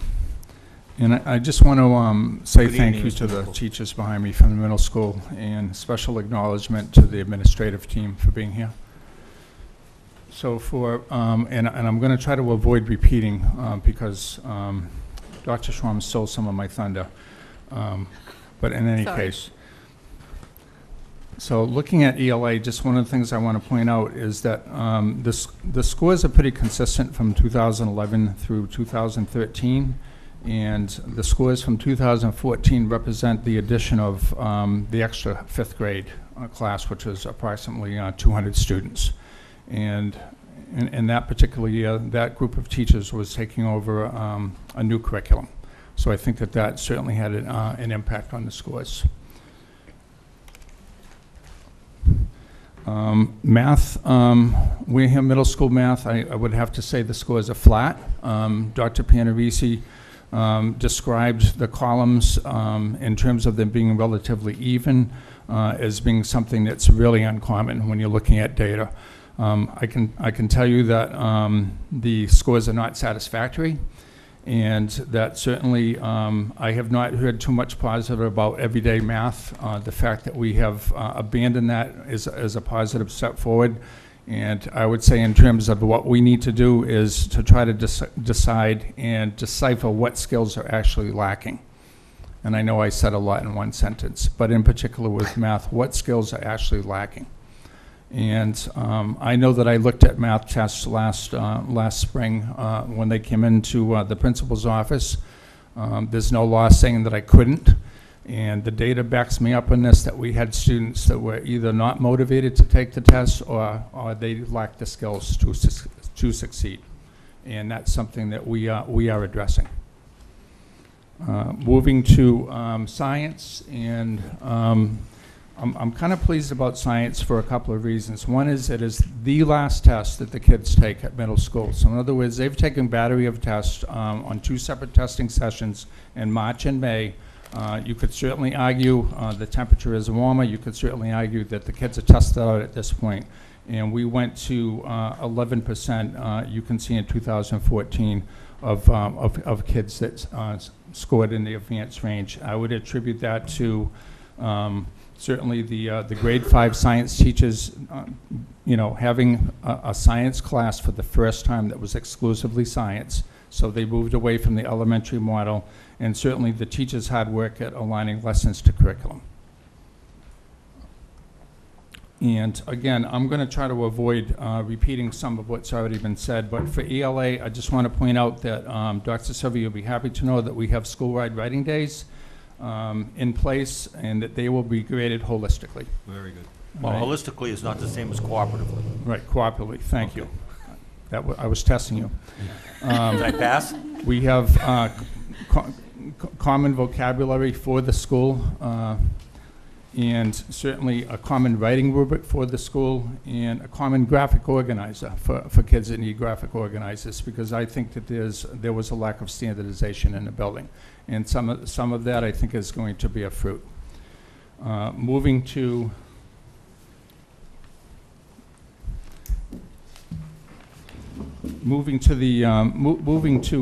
special needs, and I just have to say that in you know, I appreciate the support that we've gotten. We have realigned special needs and how we're looking at special needs, but small group instruction is taking place, and we're trying to identify the kids that are most in need. And we have classes of no more than 8 students where we can focus on kids that have deficiencies or that have special challenges in ELA and math. And I think that I think that also is already producing results. As opposed to grouping kids into a room, we're trying to ask the question as to what has not worked in the past. I want to talk a little bit further about the schedule at the middle school. We voted in this room for a junior high model last year. It's provided us some flexibility with the schedule. We have accelerated classes in ELA and math in grade 7 and 8. We certainly have the STEAM Academy in grade 7. If you were here at open house, I had the pleasure of standing in the foyer and listening to parent after parent come up to me and talk about how their kids were maybe in the case of some kids for the first time excited about coming to school and getting themselves up in the morning because they liked the challenges. We've walked through, school committee members in the last couple of weeks and walked through the STEAM Academy and certainly seen active learning taking place and kids engaged and kids experimenting. And most of the kids are really thrilled about the extra technology, and that's something that's going to spread out throughout the school. It's not just going to be in grade 7 STEAM Academy, but what's working with kids. And certainly the buy-in is part, we all realize the buy-in is important. We have the dual enrollment kids. I have the pleasure of many mornings standing out in the foyer and watching the kids get off the bus from the high school. And they're on automatic pilot. They come into the building, they're responsible, they go to the classes that we have for them at the middle school, and I can already see, you know, some kind of a change coming over them as a group, and it's just awesome to see. And I'm glad that we have dual enrollment. And I also want to thank my colleague sitting next to me who has worked hand in hand with us at the middle school to pull this off. In terms of PBIS, we had our first student of the month selections yesterday in all 4 grades. And I just want to talk about this a little bit because middle school, again, I go to trying to reach the kids and make them excited about coming to school, but we got a tub full of gifts. And the staff contributed gifts to the kids. And we brought this huge tub up into full of gifts, a variety of things, into the cafeteria and announced the kids' names at lunch. And the response on the part of the kids was overwhelming. And in fact, there was one boy in the 7th grade where a whole table of kids started to chant his name because he was the one. And I know that the 5th grade kids in particular, they were out of their seats thinking, I want to be the next student of the month. So again, we're doing our best to try to find ways to reach kids, to get them excited about school, and to congratulate them for doing the right thing.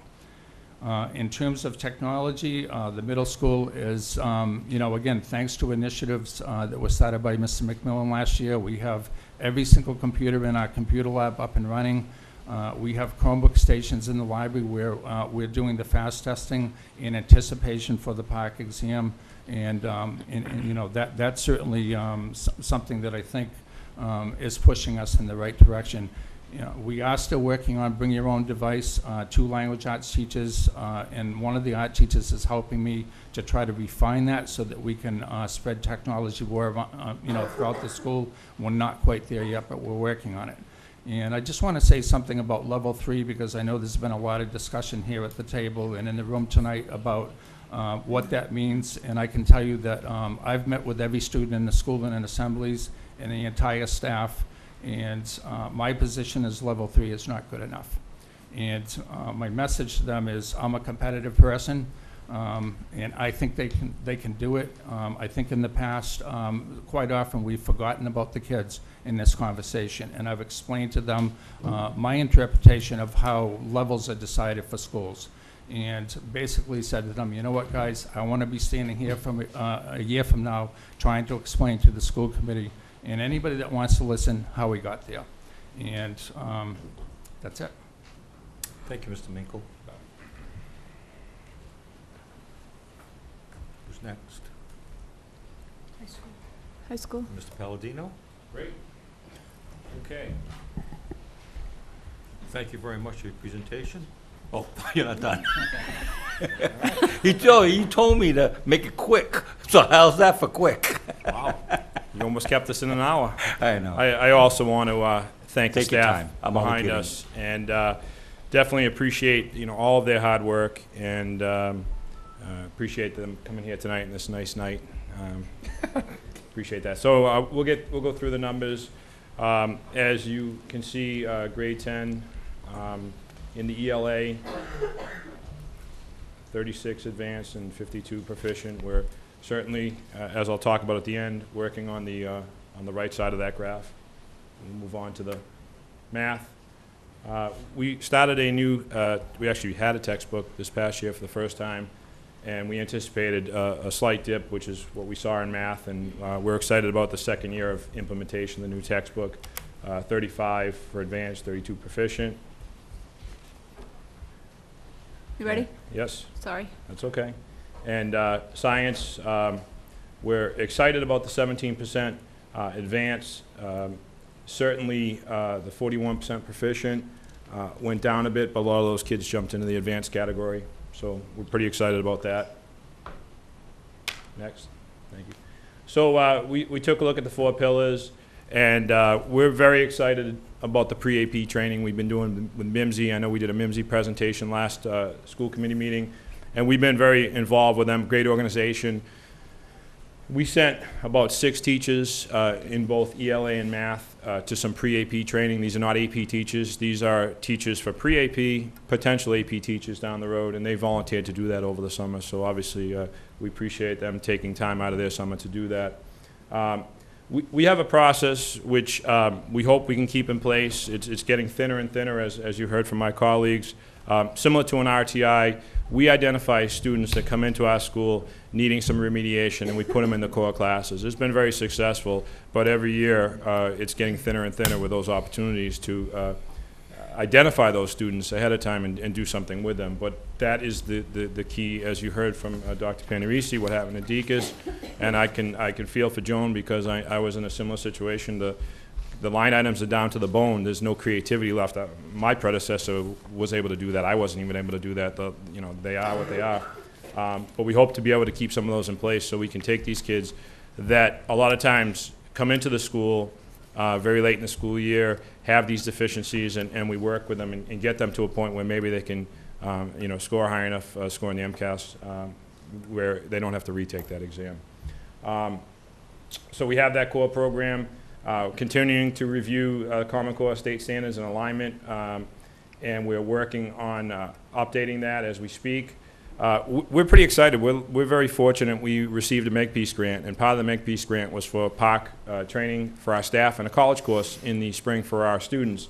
And actually, October 10th, it will be the in-service day where our teachers in math and ELA will be working with professors from Massasoit to talk about POC. And what's going to be cool, and you're more than welcome to be there, is our staff are going to take the AccuPlace, our math staff specifically, are going to take the AccuPlace and see how they do and get familiar with the exam. We're also going to look at syllabuses to see where our syllabuses are. Are they aligned to where they need to be for our students to be successful in college? So college and career readiness as well. And we really spend a lot of time in ELA and math targeting students and giving them intervention. Even if we can't get them into a core class because maybe you don't have enough sections, we still try and do remediation. We've got some after-school programs, as my colleagues do as well, to support this intervention, and we're pretty excited about that. In math, as you mentioned, last year we had new textbooks. I won't rehash what we had to do to supply supplementation when you don't have textbooks, so it's exciting to have textbooks. It's exciting to have technology that's interactive and can be used in the classroom and can be used at home by the students. We have some new assessments that are going on, some standardized assessments, some departmental assessments that are going on. Same thing with the core. We identify the students, we put them in the core classes. Obviously, there's a need for more core math classes than there are ELA, but we do have those in place. We're doing a new assessments program, and it's basically a benchmark system where we identify students' deficiencies. We're using that this year. It's the first time, so I'll certainly have some data next year on that.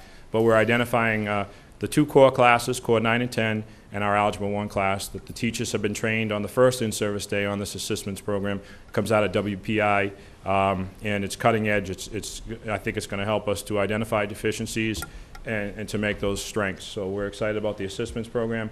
Same thing with ELA. We're looking at the Common Core state standards, the training that I talked about with Massasoit, and just targeting the students that need to be targeted for interventions. Technology, we are very excited at the high school with the technology. Obviously, we've got PARC coming into play this spring, and we are really, the departments are excited, the teachers are excited. As Mrs. Noonan said, she's got the LCDs that they're hooking up. They just finished hooking ours up over the summer. Christian Fernandez and I walked through, I think, almost every classroom one period last week, and it was just exciting to see the LCDs and the technology being used in the classroom. We also have carts, iPads and Chromebook carts that we have in multiple, every department has at least 1 cart and some multiple carts, and we're starting to see more implementation of that in the classroom.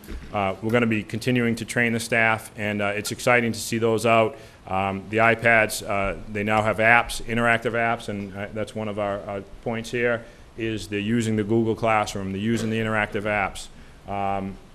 And it's just exciting to see this. We're speaking the kids' language. They're genuinely excited to be in the class, and certainly we're excited about that. Safe schools. You know, we're doing a lot of things. You know, some things that I don't care to publicly comment on, but we've got cameras. There's a lot of security measures we have in place in the school, and we, as everyone does, practice the lockdowns. And I think we're a very safe school. And if you talk to our students, they feel safe in that school. And obviously, you know, we have the resource officer back as well, so that's huge. You know, in regards to some of the programs, as Mr. Minkle said, you know, the dual enrollment program, he's the one that's keeping that thing going. He's the one that supports us. I mean, we've got a great staff in the building, but without the collaboration of him, we wouldn't be able to keep that going. We've got, as I mentioned, great teachers, and Mrs. Freitas, who helps us out tremendously with that. We've got the Bridgewater State dual enrollment program that's off and running. We're excited about that. The kids are having a blast. They're going to meet the president, I believe, next week. And so that's going really well, and as Dr. Shaverhood said, you know, certainly, I guess this comes under safety. The roof is probably about a third of the way there, and we anticipate at the end of the month. You'll know today. we had a couple of leaks today, but it was, you know, I was able to kind of laugh those off because I know I won't be dealing with that in another month. So that's kind of pretty much the plans for us at the high school. Thank you, Mr. Thank you for having us here tonight. Did you have enough time? I had Did I plenty give of you time. enough time? Okay. Plenty of time. Thank you. Junior Senior Cooperative? Okay. Well, you got off easy, huh? Yes, you did. I'm here to support my colleagues. Very good. All right, questions from the board, secondary? Mrs. Vugan? Well, first thing is I wish that I had a nickel every single time the word excited was used tonight, so I'm going to use it too. I'm excited. I'm excited. Oh, I'm very, I'm very happy to hear excited. that. No, but thank you again for the presentation. One of the things that I heard tonight was from the middle school side of trying to get the students excited about the fact that we need to move to a level 2 school. You have a piece of that. And so my question is really around, it made me think of that we're all part of helping the middle school reach level 2, as well as help all the rest of the districts get up, or the rest of the schools get up to level 1. And, you know, this is important, all of the goals and objectives and the plans that have been laid out, this is important information that needs to continue to get out to the community, get out to parents. And so the question is, are we, and this is to anyone, are we, when we talk about the plans and how we're going to roll it out to the students, how we're going to roll it out to the teachers, how we're going to roll it out to the administration, whatever plan it is, are we also talking about what role the home has to do that, or the community?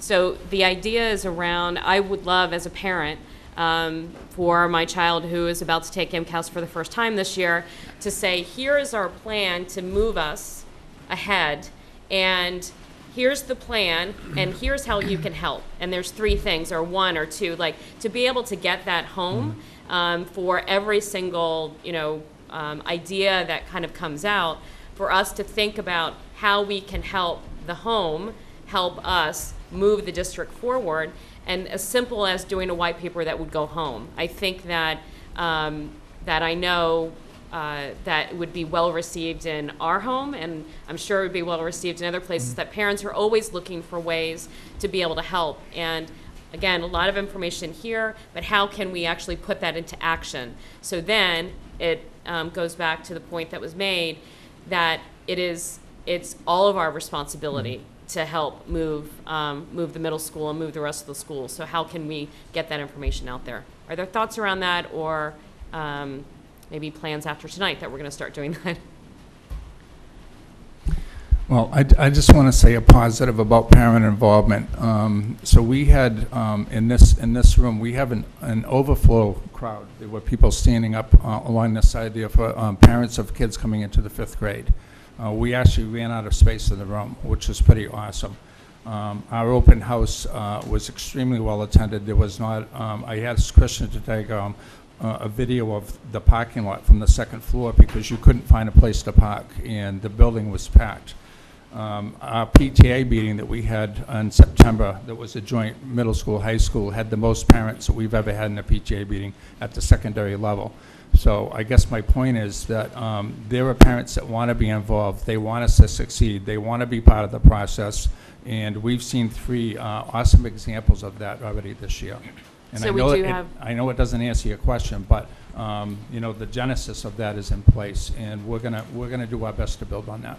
And so, I'm sorry, go ahead. I think that you bring up a really good point, because what we need to do is, we've talked to students, we've talked to faculty, we've engaged faculty, and now our next plan is to roll it out to the parents. Here's what we're doing, here's what's going on in your child's school, here's how we need you to help us. And then set up a two-way communication. So I know tomorrow we'll be working on that. Great. And be as specific as possible. That, you know, this is about reading, I need X. I mean, just like you're teaching the student, I want to know, I want you to handhold, not, you know, a white paper that basically says, here are 3 things that you can do. Sorry, just one other question. When it comes to the STEAM, next year when we are reporting on results, are we going to be pulling the STEAM Academy kids, not out, but are we going to see data from the MCAST results on STEAM specific students? Right. Yes, and we're also we're going to survey those kids. I've already surveyed them. I didn't have the information for us tonight to answer some very simple questions. How do you think it's going? How is it different from last year? What excites you? What are you learning? Is it what you expected? And I'm also looking at discipline and the incidence of discipline, simply because, you know, the thought is that if kids are completely engaged, then they don't misbehave. So, or they don't think about misbehaving. So we're looking at that very closely as well. Okay. Thank you. Thank you, Mrs. Chair. Dugan. Anyone else? If I can, just to answer the first question, Go I ahead. apologize. No. I feel, Feel in free. regards to parent engagement, and I see it driving by the open house at Minor Forest. It's good to hear that Mr. Minkle had a good crowd at his open house. I think at the time when the students are making some tough decisions, it's the time when the parents back off, and I'm talking at obviously the secondary level. But we have a unique tool here in Wareham that we've had for many years that I think is underutilized by the parents, and that's Power School. If you can get one message across from the high school principal, it's that the parents should be checking Power School, and I think I speak for Mr. Minkle because I know with the dual enrollment students, I've been checking their grades. The parents should be checking Power School at least once a week to stay on top of their students, their children, and their studies. It's very important. What happens is the data shows us that very few parents at the secondary level actually check into Power School. Some don't even know their passwords, and I would recommend if anyone doesn't have that password, they call their child's school, and the secretary will either mail it to them, whatever, they'll get it to them. It's very important. It's a great tool we've had in place for probably a dozen years, and it's very underutilized by the parents. Correct. It's utilized by the students and obviously utilized by the teachers, but that is one way to have transparency and know what's going on in your child's school. I'm in 100% agreement, and we keep talking about I'm dying for it to be rolled out in the elementary level. I mean, So for am I. 4 years. But all I would say is about that point, multiple communication around that one piece. So getting newspapers to write about it, putting any kind of communication through there. So basically a whole campaign with different communication strategies around parents using power schools needs to get out there. Thank you, Mrs. Vugan. Thank Who you. else? Mr. Sweat. Welcome. A couple of comments. One is it's the combined advanced proficient for high school math and DECAS math were both 67%. So I draw two conclusions from that. One is that's a pretty good number, but two, if 54% of our students are low income, guess what? Low income students can learn by definition. So it's, I understand why we have to disaggregate for special needs, but I almost think the disaggregation that we use for low income is a detrimental thing for us to do, even if we're required to do it, because we shouldn't be sending a message to any child that because of their status related to whatever, that they're going to have more difficulty learning because you've proven that you can. And I commend both of you for those numbers.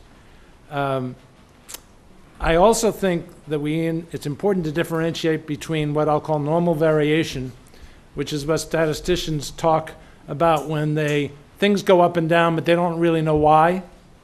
And sometimes they actually go up and down, and we do know why. And when the science and engineering and technology goes from 7% to 17%, that's not normal variation. That deserves applause. I see your department head is in the back. She deserves the applause for making that happen, because that doesn't happen by accident.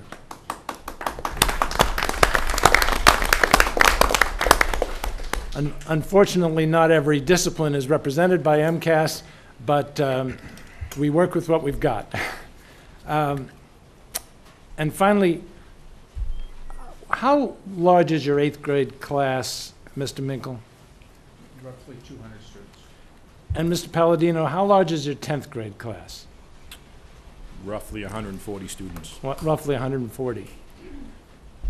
Somehow, from 8th grade to 10th grade, something's not happening.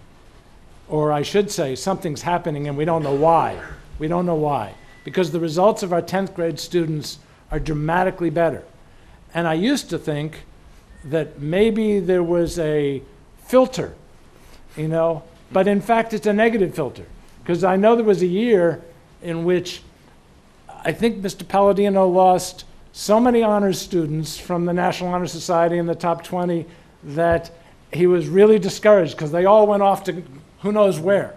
So I don't think it's a filter problem. Something really good is happening, especially in 10th grade English, based on the very high consistent performance there.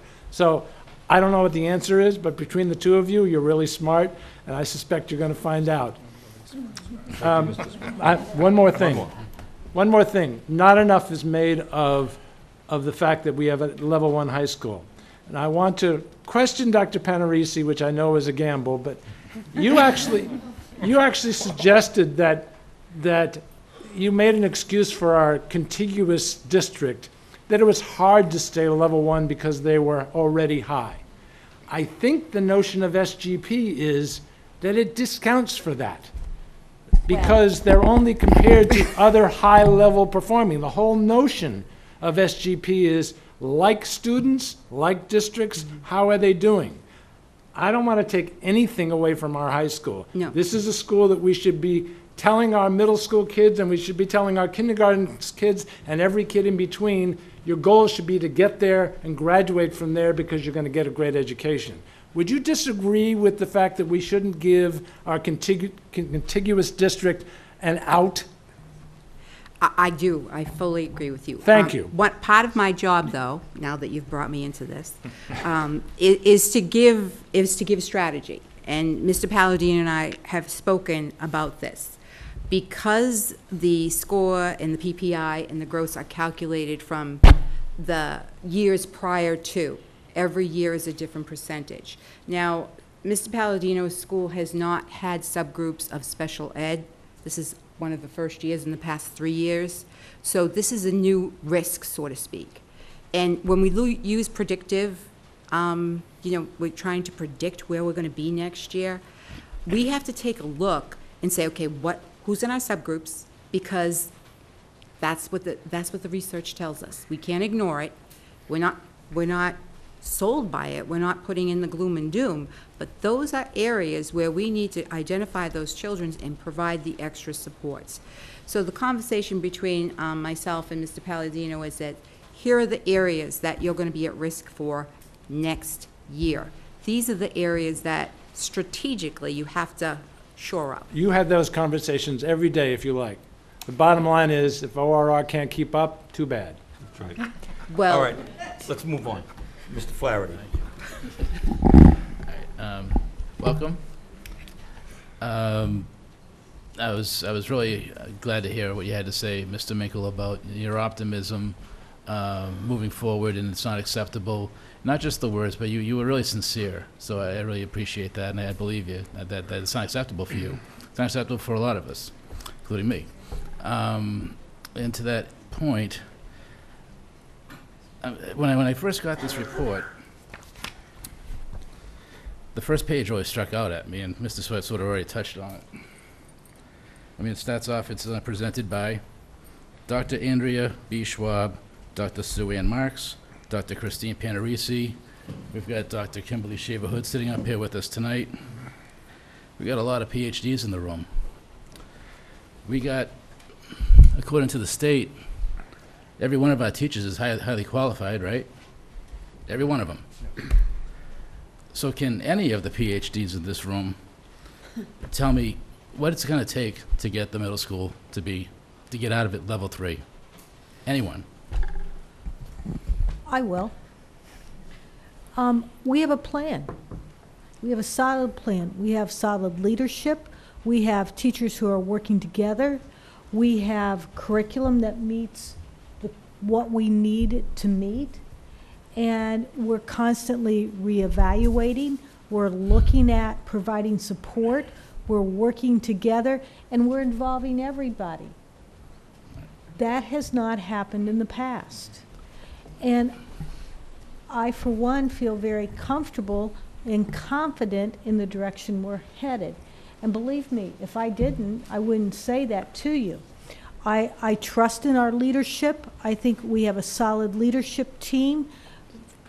And I know we're going to see movement. Specifically, what didn't happen in the past? I think in the past we didn't have an effort that looked at whenever you look at making change, you can't repeat what you're doing. And so you have to change something. And if you don't change something, you're going to get the same product. And so what we've done is we've really looked at what are we doing that's not working, and how do we make changes? And they could be slight changes, but how do we approach this? The other piece is, what does the data tell us about where our weaknesses are? And I'll circle back to, we're not intending to teach to the test. We're intending to educate our students. And when we educate our students, we're looking at providing a well-rounded education that will prepare them for the future. And I think if you look at any high-performing districts, you wouldn't find any high-performing district that teaches to the test, because that's not the point of education. The point of education is to educate the student, and to do that, we have to help them learn how to think, to analyze, to process. We have to have engagement, and that's what's happening in our schools, and that's what's happening in the middle school, and we have a collaboration, and we didn't have the collaboration in the past. All right, thank you. We have a plan. Okay, do. good. One of the, I hate to put Mr. Palladino on the spot, but somebody once said to me, really rang true, and it just was just so obvious, and I wondered, why isn't it obvious to anyone else, or maybe it is? So I said, every year I always bring up, I say, we have to build on the successes from the high school and say, what are they doing right in and do that in the other schools as well. And Mr. I asked Ms. Palladino personally, I said, what are you doing there? And he says, to paraphrase, we look at the MCAST scores of the kids coming in, we see who needs help, and we make sure they get it. It's simple. Now, I guess the question I would have to ask to Dr. Marks, that she was the principal last year at the middle school, did that happen last year at the middle school? Did we identify the kids that were coming in, the kids that needed the help, and did they get the help that they needed?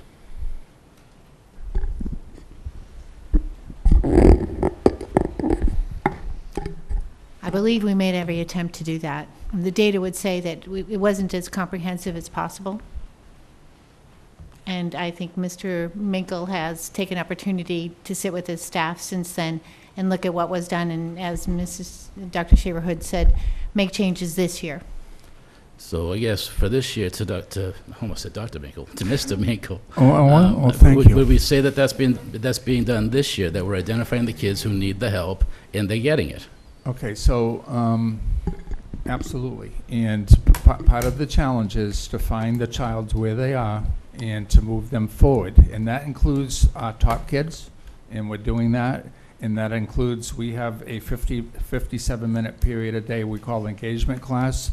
We're still refining how we use that, but we're identifying kids by their needs with the use of that time that we did not have in place last year.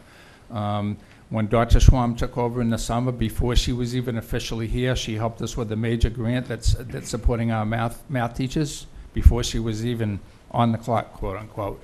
And then she came and sat with me and said, tell me about the middle school and what you need.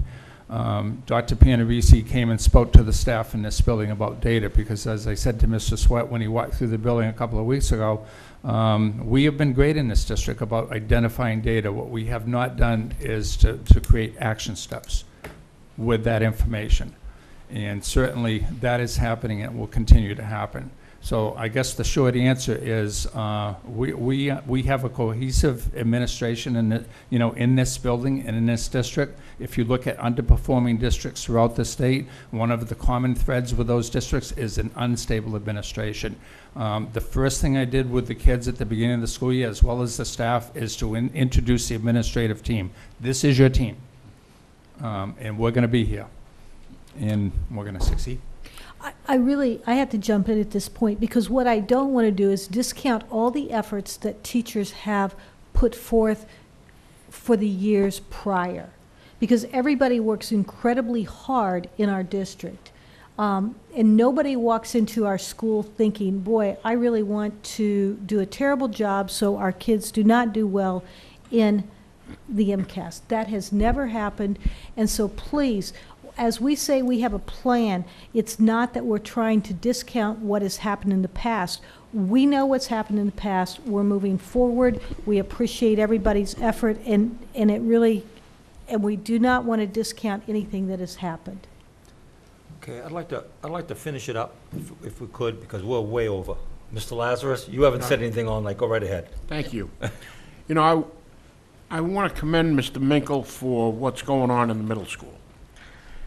I don't care what anybody says about how students learn. When we deal with students, we're dealing with the whole person. And we deal with that whole person. I will guarantee you that over the last few years, both students and staff in this school have been walking on eggshells. There's been an instability at the top. When there's instability at the top, it is felt by everybody. It's felt by staff, and it's felt by students. Finally, we have some stability in the school. We have somebody who has been here for quite some time, knows the faculty, knows the school, knows the community, and those people are going to rally around the leadership in this school. All of this has to do with the students, the staff, the administration coming together and working together to work on the scores. It's more than just a test. We're dealing with an entire school, and it's going to take everybody's effort together. And I think Mr. Minkle is just the person that's going to be able to bring it together. So here I am saying this publicly, Dan. I hope you don't disappoint me. You're doing fine. Thank you, Mr. Lazarus. I'd like to wrap it up with just a couple of brief comments, and I want to thank again everyone for coming. It's been a long night, and we've got a way to go yet still. But I do want to appreciate, and I think that anyone that knows me knows how much I appreciate the efforts that are made every single solitary day in those classrooms. You know, and I think it's like what Dr. Schaefer-Hood said, and Mr. Lazarus, and several others up here. You know, no one goes to work saying, well, let's see how we can screw up the kids today. Nobody does that. And I think that we've got a bunch of honest, hard-working people. The point is, we've got to just keep working on the focus. And I think several items were brought up that I think are the key. First is expectations. And we talked a lot about making the kids part of the process. You know, we're talking about what is the administration doing, what are the teachers doing, but you know what? We've got to drive the message home that our kids have to become students. That's the expectation. The expectation is that they become students. And we have to convey the expectation that education is important. And especially in the 21st century, they have to understand how important this education is. It's not a game, it's a matter of how their life is going to go. So it's about expectations and about making the student part of the process. Likewise, we've got to make the parents partners. We have got to deliver the message strongly, loudly, and through a variety of mediums that the parents are part of the process. I'm not letting us off the hook. But the parents are probably an incredibly important part of the process. So I think that if we can reshape our focus, and you know, my father always used to say, it's not whether you work hard, it's whether you work smart. And I think that there's a lot to be said for that. And so I think that the focus has got to be on expectations, and I couldn't be more excited about this team that I see in front of me. I see excitement, I see some new ideas, I see some energy, some enthusiasm. I see all of these teachers coming out on a terrible evening to support our efforts as a district to improve our district. But I also want to say that we've got a pretty good district. We've got pretty good students. Our regular ed students are doing pretty darn good. You know, so we can sit up and toot our horns, but the bottom line is, no matter how well we do, we can always do better. The only thing I would like to ask specifically to Mr. Minkle, and it's a question, is there was no mention of a very, very big step that we took as an administration, a structural step that we took as an administration, all right, in Wareham Public Schools, which was moving the 5th grade. We saw the MCAST results. We saw that the 5th grade didn't do as well as we anticipated that they would do. In your educated opinion, or any of the other principals, do you attribute any of this lack of success in grade 5 to the move? I think that's a question that has to be asked. I can answer some of that because 5th grade at the Deacon's School the prior year was not a banner year. However, I believe at Miss Siemens' school it was. So I know it's a different cohort. But the middle school got a mixed bag last year. Thank goodness for the reorganization of the middle school because it preserved us in a level where we want, you know, we don't want to be, but from. So you're optimistic about the 5th grade at the middle school? I am. I think they needed a year to adjust. I think they needed a year to work together. Everybody in one building. Think about what's happening at Deacon's and Minot now. All of the teachers are together. I think the specialization is definitely a move in the right direction. I think it's going to be great. I just think that it takes some adjustment, and we have, you know, some history there that we really need to look at.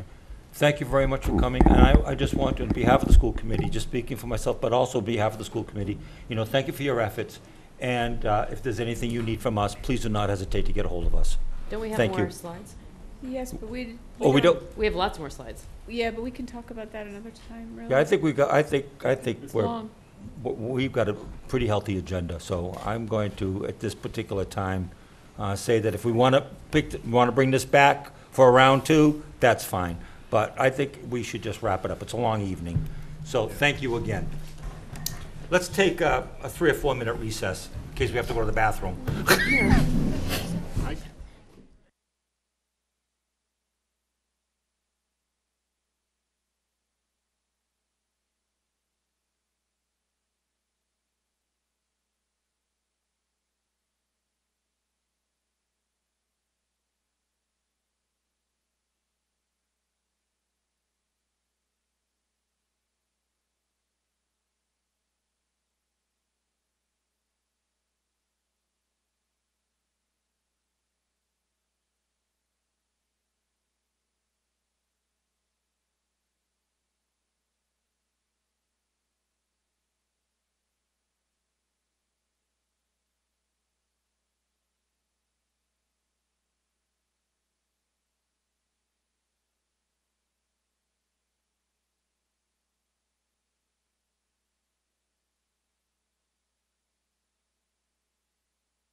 Okay, ladies and gentlemen, we'd like to continue the meeting.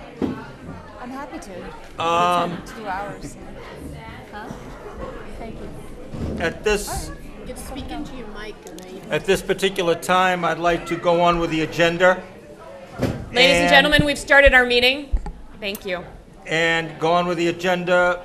Madam Superintendent, acceptance of gifts. Yes, I would recommend the committee accept the following gifts. School supplies from the Shoppers of Walmart valuing approximately $500 for the Wareham Public Schools. I'd be looking for a motion. So moved. Do I hear a second? Second. I have a motion, a second, for the Walmart gift. All in favor? Aye. Aye. Opposed? 500, 400. 500. $400 from Shaw's during their point of purchase program to the Wareham High School to be used for student activities in the classroom. I'm looking for a motion. So moved. Second? Any other discussion on the Shaw's gift? All in favor? Aye. Opposed? 500. Thank you. $560.45 from donors through the online fundraising campaign to purchase flags for Veterans Day. I'm looking for a motion. So moved. Second? I have a motion and a second on the flags. All in favor? Aye. Aye. Opposed? 500. A baby grand piano valued at $8,500 from Dr. Stephen Minks of Maryland to the Wareham Middle School. I'm looking for a motion. So moved. Second? Motion and second on the piano. Any discussion? All in favor? Go ahead. Discussion. All right. I had the pleasure of touring the schools with Dr. Shaver Hood about a week and a half ago. I saw the piano. It's awesome. I hope we support taking it. Just kidding. All in favor? Aye. Aye. Opposed? I'm 500. gonna pose just because. Just because. Just because. Thank you. That Thank you. completes the gifts. All right, now we have a vote on the town meeting articles. Actually, what I would like to do is just to explain, you've already voted on this, but what we want to make sure that you understand and that we've been asked for clarification, that includes the grounds surrounding the schools. And so I will be writing a letter stating that, yes, along with the building itself, it includes the grounds. And I just wanted to make that clarification. I only have one question on that. Does that include, when you say the grounds, does that include the athletic fields?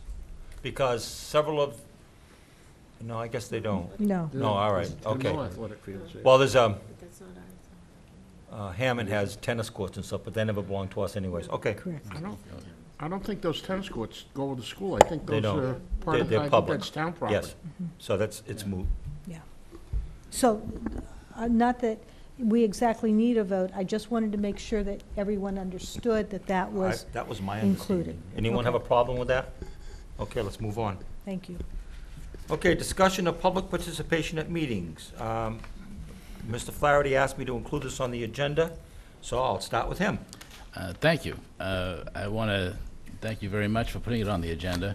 I didn't expect it to be on the agenda so quickly, and there it is. But did you happen to watch the last meeting? We discussed this at our last meeting. Yes. Yeah. I didn't see it, but I knew you discussed it. Okay, all right. We had a parent come to public participation and ask if there were any chances of having any opportunities for the public at large to discuss items on the agenda, during the meeting, because, after the public participation, new information comes up, and people would love to contribute to the discussion, but they're not allowed. And obviously, you guys know this is a peeve of mine. I've since day one, I've really wanted this, but now that there's renewed interest, I was glad to bring it back up again, and for a discussion with the whole board. I'll just give another example too. Not only just the public at large, but we were at a meeting recently, maybe it was 2 meetings ago, and even a member of the FinCom wanted to just ask a question, and they weren't allowed. It was and that was the liaison for our board, and the FinCom, it's especially hard for them because they meet the same night we do. They've literally got 2 people assigned to us so that they can alternate, so that they won't miss their own meetings. And even someone like that isn't allowed to come up and get clarification on something. So I just, like to open it up again for discussion. Mrs. Vugan? Thank you. I was happy to see this on the agenda, and actually went out and did some background and some research and found out what some districts are doing around this, because I agree with Mike that there are some, not all, but there are some agenda items that would benefit from public participation after the presentation and after the school committee has had an opportunity to deliberate. So I think that there are some times where it is important to be able to have public feedback.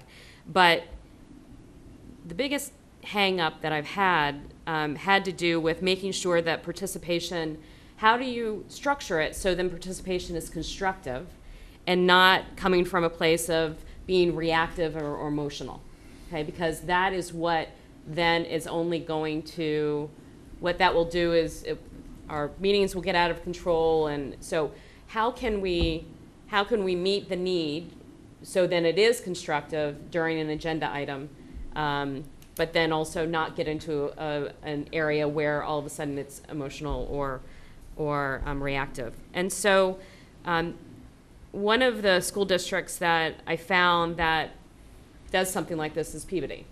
So Peabody does it, but they put it underneath the term communication.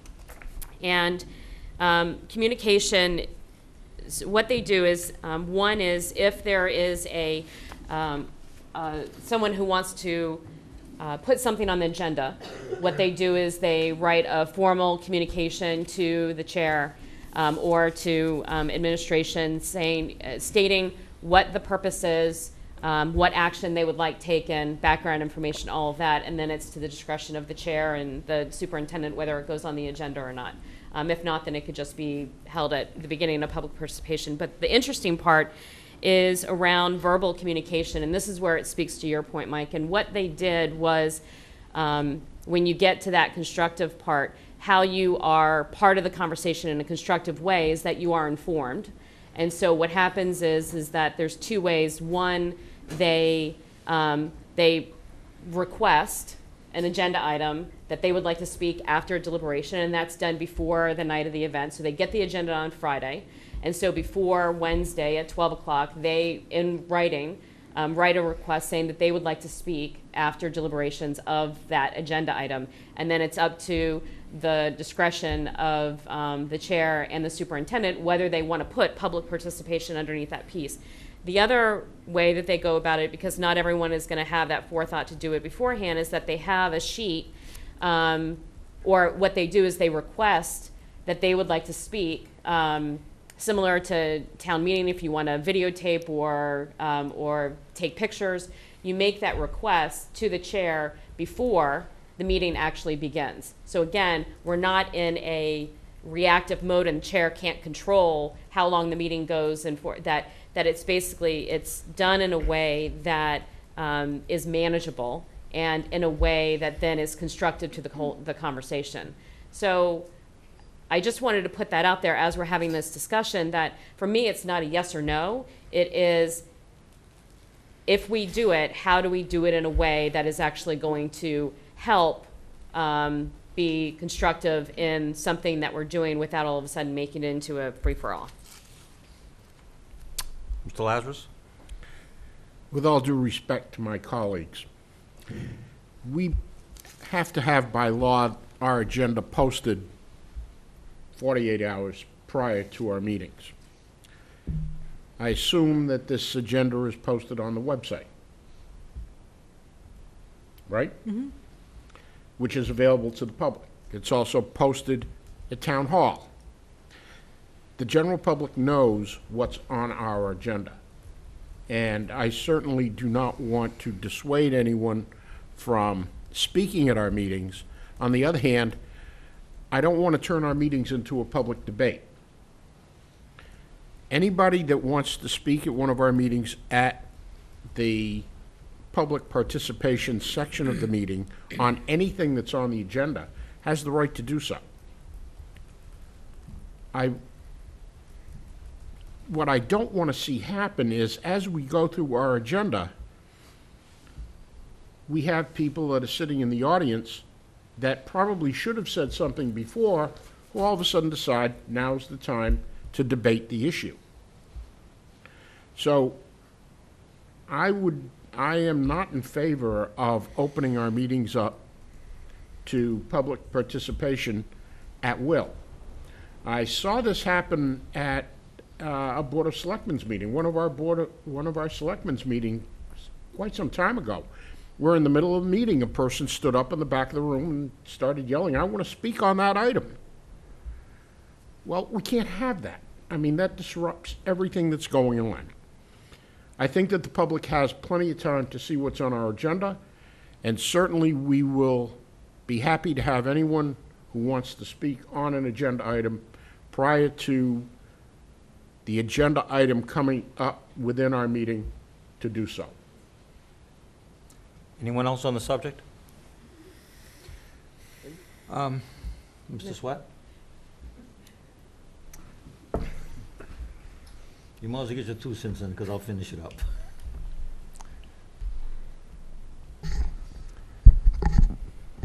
Like Mrs. Vugan, I don't think there's a yes or no answer to this with respect to my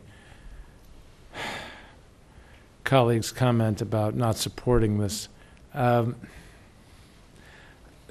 This is the sort of issue that probably deserves to be piloted, which is to say, if we open it up to whatever extent, and it still is reserved to the discretion of the chair at any moment in time, and it proves to be something that prevents us from being able to finish a meeting or becomes explosive or whatever, we always have the ability to go back. Anything in general, I like the idea of creating an environment in which more people feel inclined to attend, because that's a positive for government and democracy, and certainly the school district specifically. So my inclination would be to ask the Policy Review Committee to make a recommendation for our consideration after taking into account the kind of research that Mrs. Vugan has done, and then we can come back and deliberate this again. But I don't think it's something that we should just discount as too difficult, because in fact it might end up being quite easy and promote participation and attendance at our meetings. Well, certainly, we have a policy on this, and it would require a policy change. To be quite honest with you, and I know we've got some fans for this point of view out in the audience, but I'm not convinced that the policy that we have in place right now doesn't provide opportunities for anyone to participate in our meetings. Number one, anyone can ask to be placed on an agenda, and they can ask through the chair to be placed on the agenda on any number of issues. Secondly, anyone can ask for a hearing with witnesses on any number of issues. So you can request to have a hearing and bring witnesses on any given subject. And in terms of local boards, the Board of Selectmen, Finance Committee, certainly they can come to the chair if there is a pertinent item on the agenda and say that they would like to speak to it. I would recognize that, but I would like to know ahead of time. I'm not going to ice out, but there was no attempt to ask me to place them on the agenda or to make them or provide a time for them to speak as witnesses. So I think the policy we do have in place provides opportunities for public participation.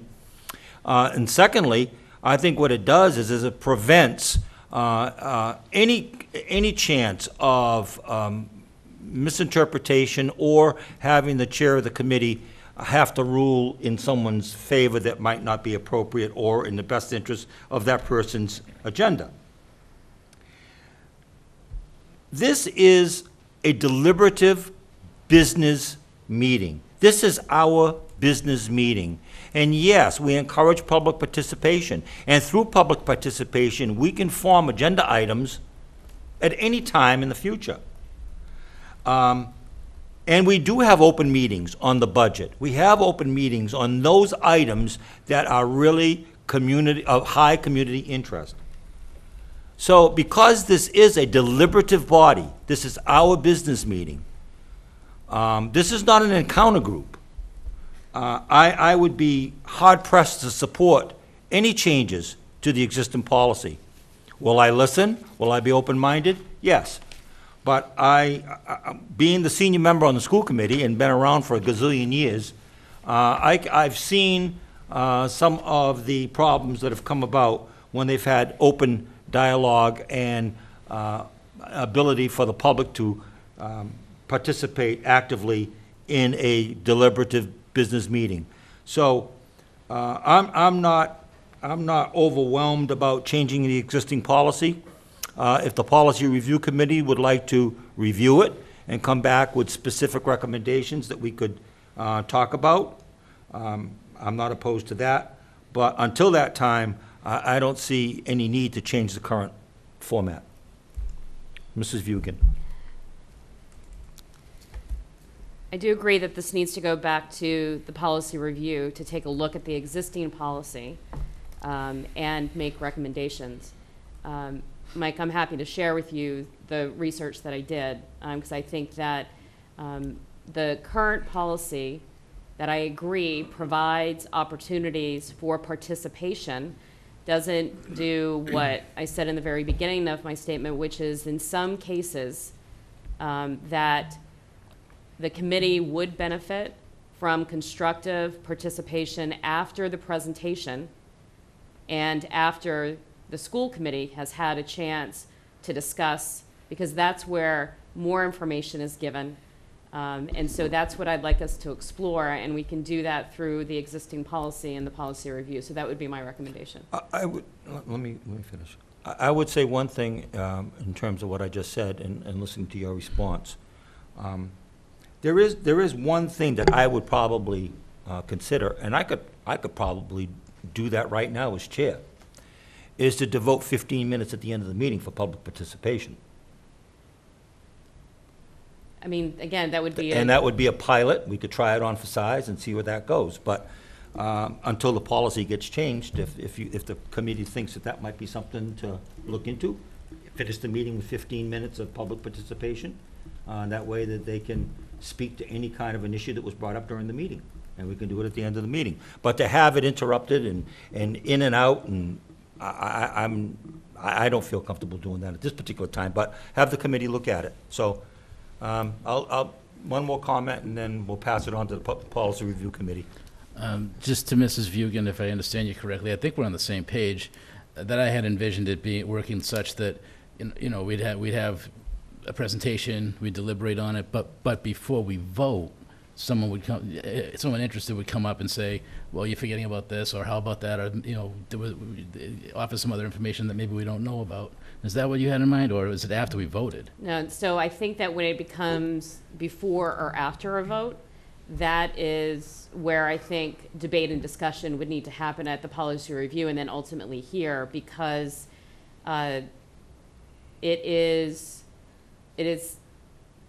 important that this committee makes recommendations and votes based on information that that they've gathered, that they have, being able, I think that that's a very tricky piece. And so I can't say 100%, yes, that's exactly it, but I think that that's the piece that I would want to debate, all the pros and cons that would go into having public participation before every single vote.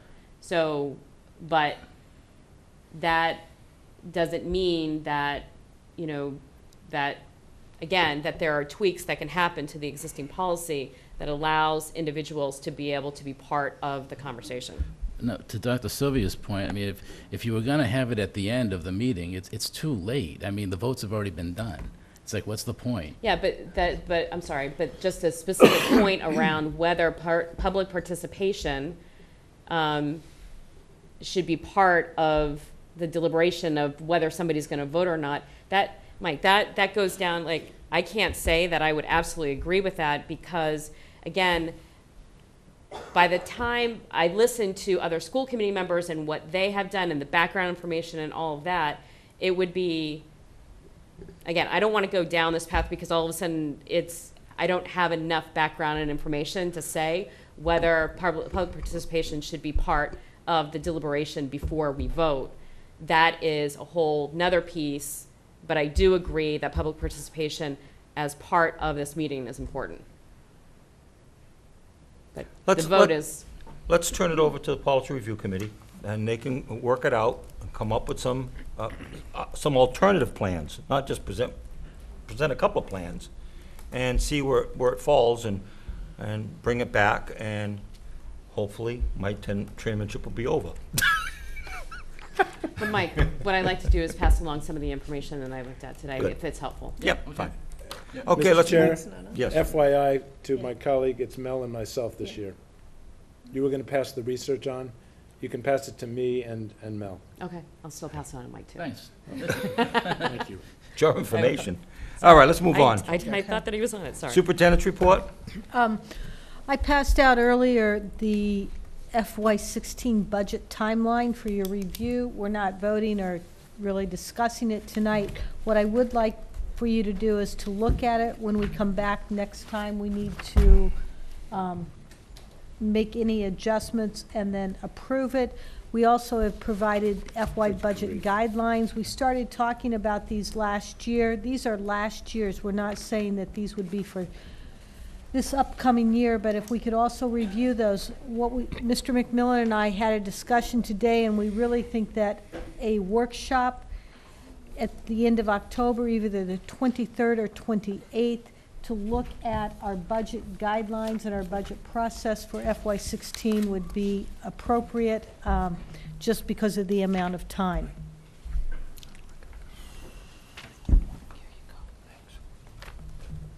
Are you asking for an opinion on those dates? Yes, Oh, I did get it. It's right here. I'm sorry. that's okay. So I am asking for, would October 23rd or October 28th be a convenient work session for the beginning of the FY16 budget? And I assume we're talking in the evening? Yes. What are those dates again? Sorry. October 23rd, which is a Thursday, or October 28th, which is a Tuesday. I can make the 28th. I can't make the 23rd. I'll be in Portugal. Okay. The 28th works for me. I think the 28th works for me. Okay, so we would like to schedule, Mel? 28th is fine. Okay, so we would like to schedule a workshop on October 28th, and it will focus on the FY16 budget. Do you have a time in mind? Would 6 or 6:30 work for people? 6 would work. 6? 6 Okay. o'clock. Thank you. That completes my. You'll send out a... Is that going to be here? We We'll will, have to see if it's available. we'll send out the TBD. location as well. Okay, we have a conference coming up in November, and I don't know, and we're going to have a pretty lengthy agenda, obviously, next meeting. So I decided, if Mr. Sweat would like to go over those resolutions tonight, we could do that. Or if he doesn't want to do that, we could put it for the next meeting, although it's going to be a pretty long meeting. So, Jeff, I don't know how long you, by the way, Jeff has approved, consented to do a short presentation on this, because we need to vote on these resolutions, so he is our representative, knows what the wishes of the school committee is. So, what is the pleasure of the committee? You want to got it through tonight, or postpone it? I'd just soon do it now. How long do you think it'll take? I will make brevity the soul of wit. Okay, let's get it done. Just make sure you have a 10 o'clock deadline Yeah. if you get to that point. Well, Okay. We probably will. So you want a motion now to go beyond 10? Up to you. Do I have a motion to go beyond 10 for So business? moved. Second. All in favor? Aye. Aye. Opposed? 500. Go ahead, Jeff. Okay, I really will make it brief, and so if I'm going too fast, stop me. First of all, there's two ways to get on on these resolutions. One is the resolution committee itself is empowered to develop resolutions, or it can come from a school district, and if it has enough support, even if the resolutions committee doesn't like it, it ends up on the as part of the resolution. The very first one has to do with the fact that there are, what is this, 704, I think is the legal, anyway, there are schools that we use for special education kids who have to be, usually they're in residency, but I guess not always. They cost a fortune. The cost associated with sending kids to these schools is controlled by the state, and the resolution basically says, if you're going to charge anything you want to, and the state is the only one who gets to look at it, we want to see a detailed report of how you came up with your costs. To me, it's pretty benign, and I voted for it in the resolutions committee because I'd like more transparency about what can be a very expensive part of the special education budget. Any discussion on Resolution 1? The Resolution 2... Well, do you want a motion on each one? I don't need it. You don't Not need a motion? required. Okay, all right. Just so you know that Yeah. we don't have a problem with your perspective. Yeah, exactly. All right, go ahead. The Resolution 2 is basically support for universal pre-K, which I voted for, and I think is the trend in Massachusetts and many other states as well. Resolution 3 is the usual diatribe about charter schools. Charter schools are 95% of all the discussions that take place in mass meetings about charter schools make them sound like the worst thing since unsliced bread. This basically says, you know, tries to have more transparency, forces them to do things, forces the state to reimburse regular school districts for the impact of charter schools, et cetera, et cetera. My own view is that charter schools was an interesting experiment, but they're too expensive, and they're doing what one of these provisions specifically refers to, which is skimming students. You'll notice one of the bullets says, require a strong provision to prevent skimming and suspensions from charter schools that return students whom they no longer wish to enroll in the sending district.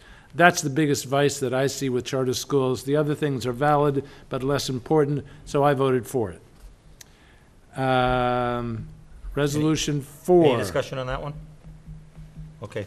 Keep going. Resolution 4 has to do with the latest fingerprinting, and basically the most important part of this is they want DESE to be the main control point for this. If we can get it out of the superintendent's office, especially Michelle's overburdened hands, so much the better. It does not take a position on the cost, but it does try to get it handled as a part of the normal licensure of teachers, and I voted for it, even though DESE will probably screw it up, but I still voted for it. My only Guaranteed. My only problem with it, and like you said, there's no provision for cost. The only problem with it I had was I find it absolutely ridiculous that you volunteer your time and your service to a district and you got to pay to be fingerprinted. Yeah. I mean, that just makes no sense to me. Resolution 5, to me, is the most controversial one. To say this is pragmatism is almost the definition of pragmatism. Most people think earmarks are a total waste of money, but some people at the board of directors level think that if they're earmarks that benefit the school districts, then we like them. The definition of an earmark is basically a legislator's pet little project which he or she tries to get approved in exchange for their vote on something else. So I find it philosophically offensive. I voted against it.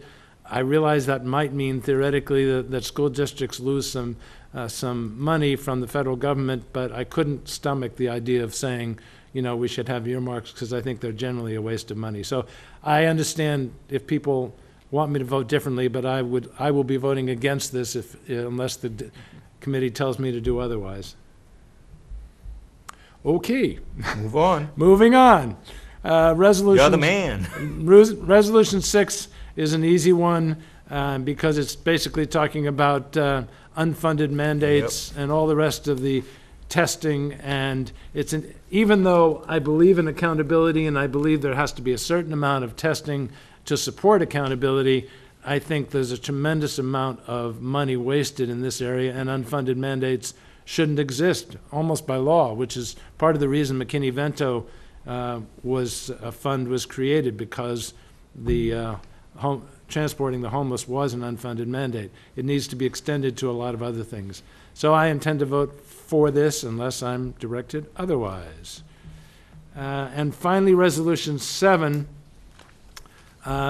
is the one related to the assessment system in Massachusetts. Now, this is a little bit disingenuous, or maybe not quite accurate.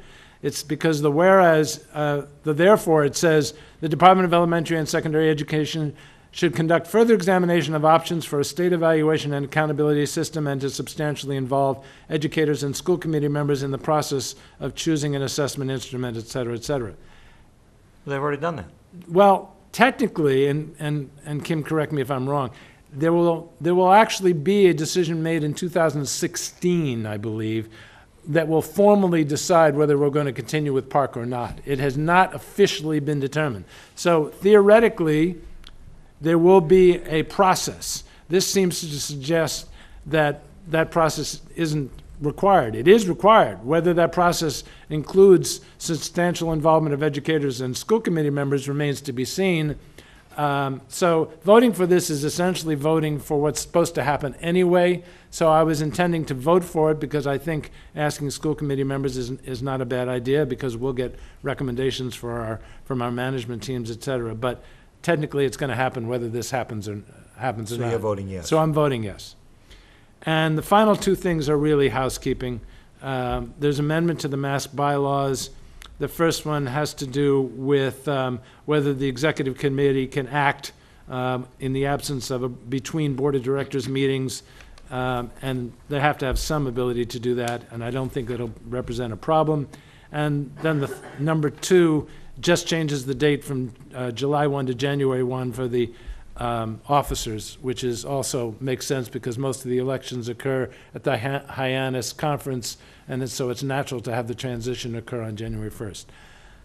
That's as brief as I could make it. You did a great job.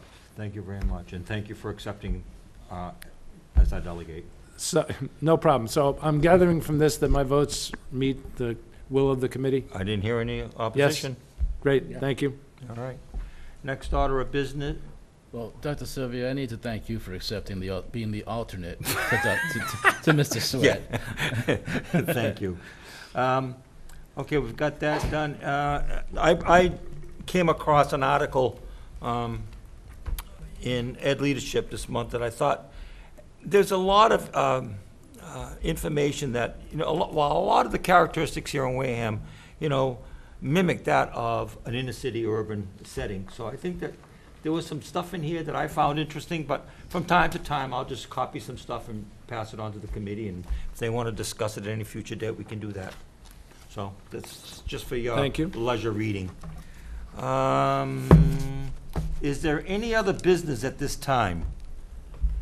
Okay, on the agenda, we have to go into executive session for collective bargaining. I don't think we have to take any votes, do we? No. All right, so no votes will be taken. So the only reason to come back into session will be to adjourn.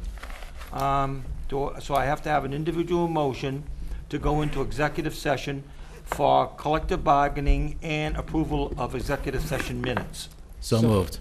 Second. All right, well, we got to do it individually. Yes. Yes. Yes. Yes. Yes. Okay, it's 5-0-0, so we are now in executive session. We'll only be coming out to adjourn. Thank you, everyone, for your patience.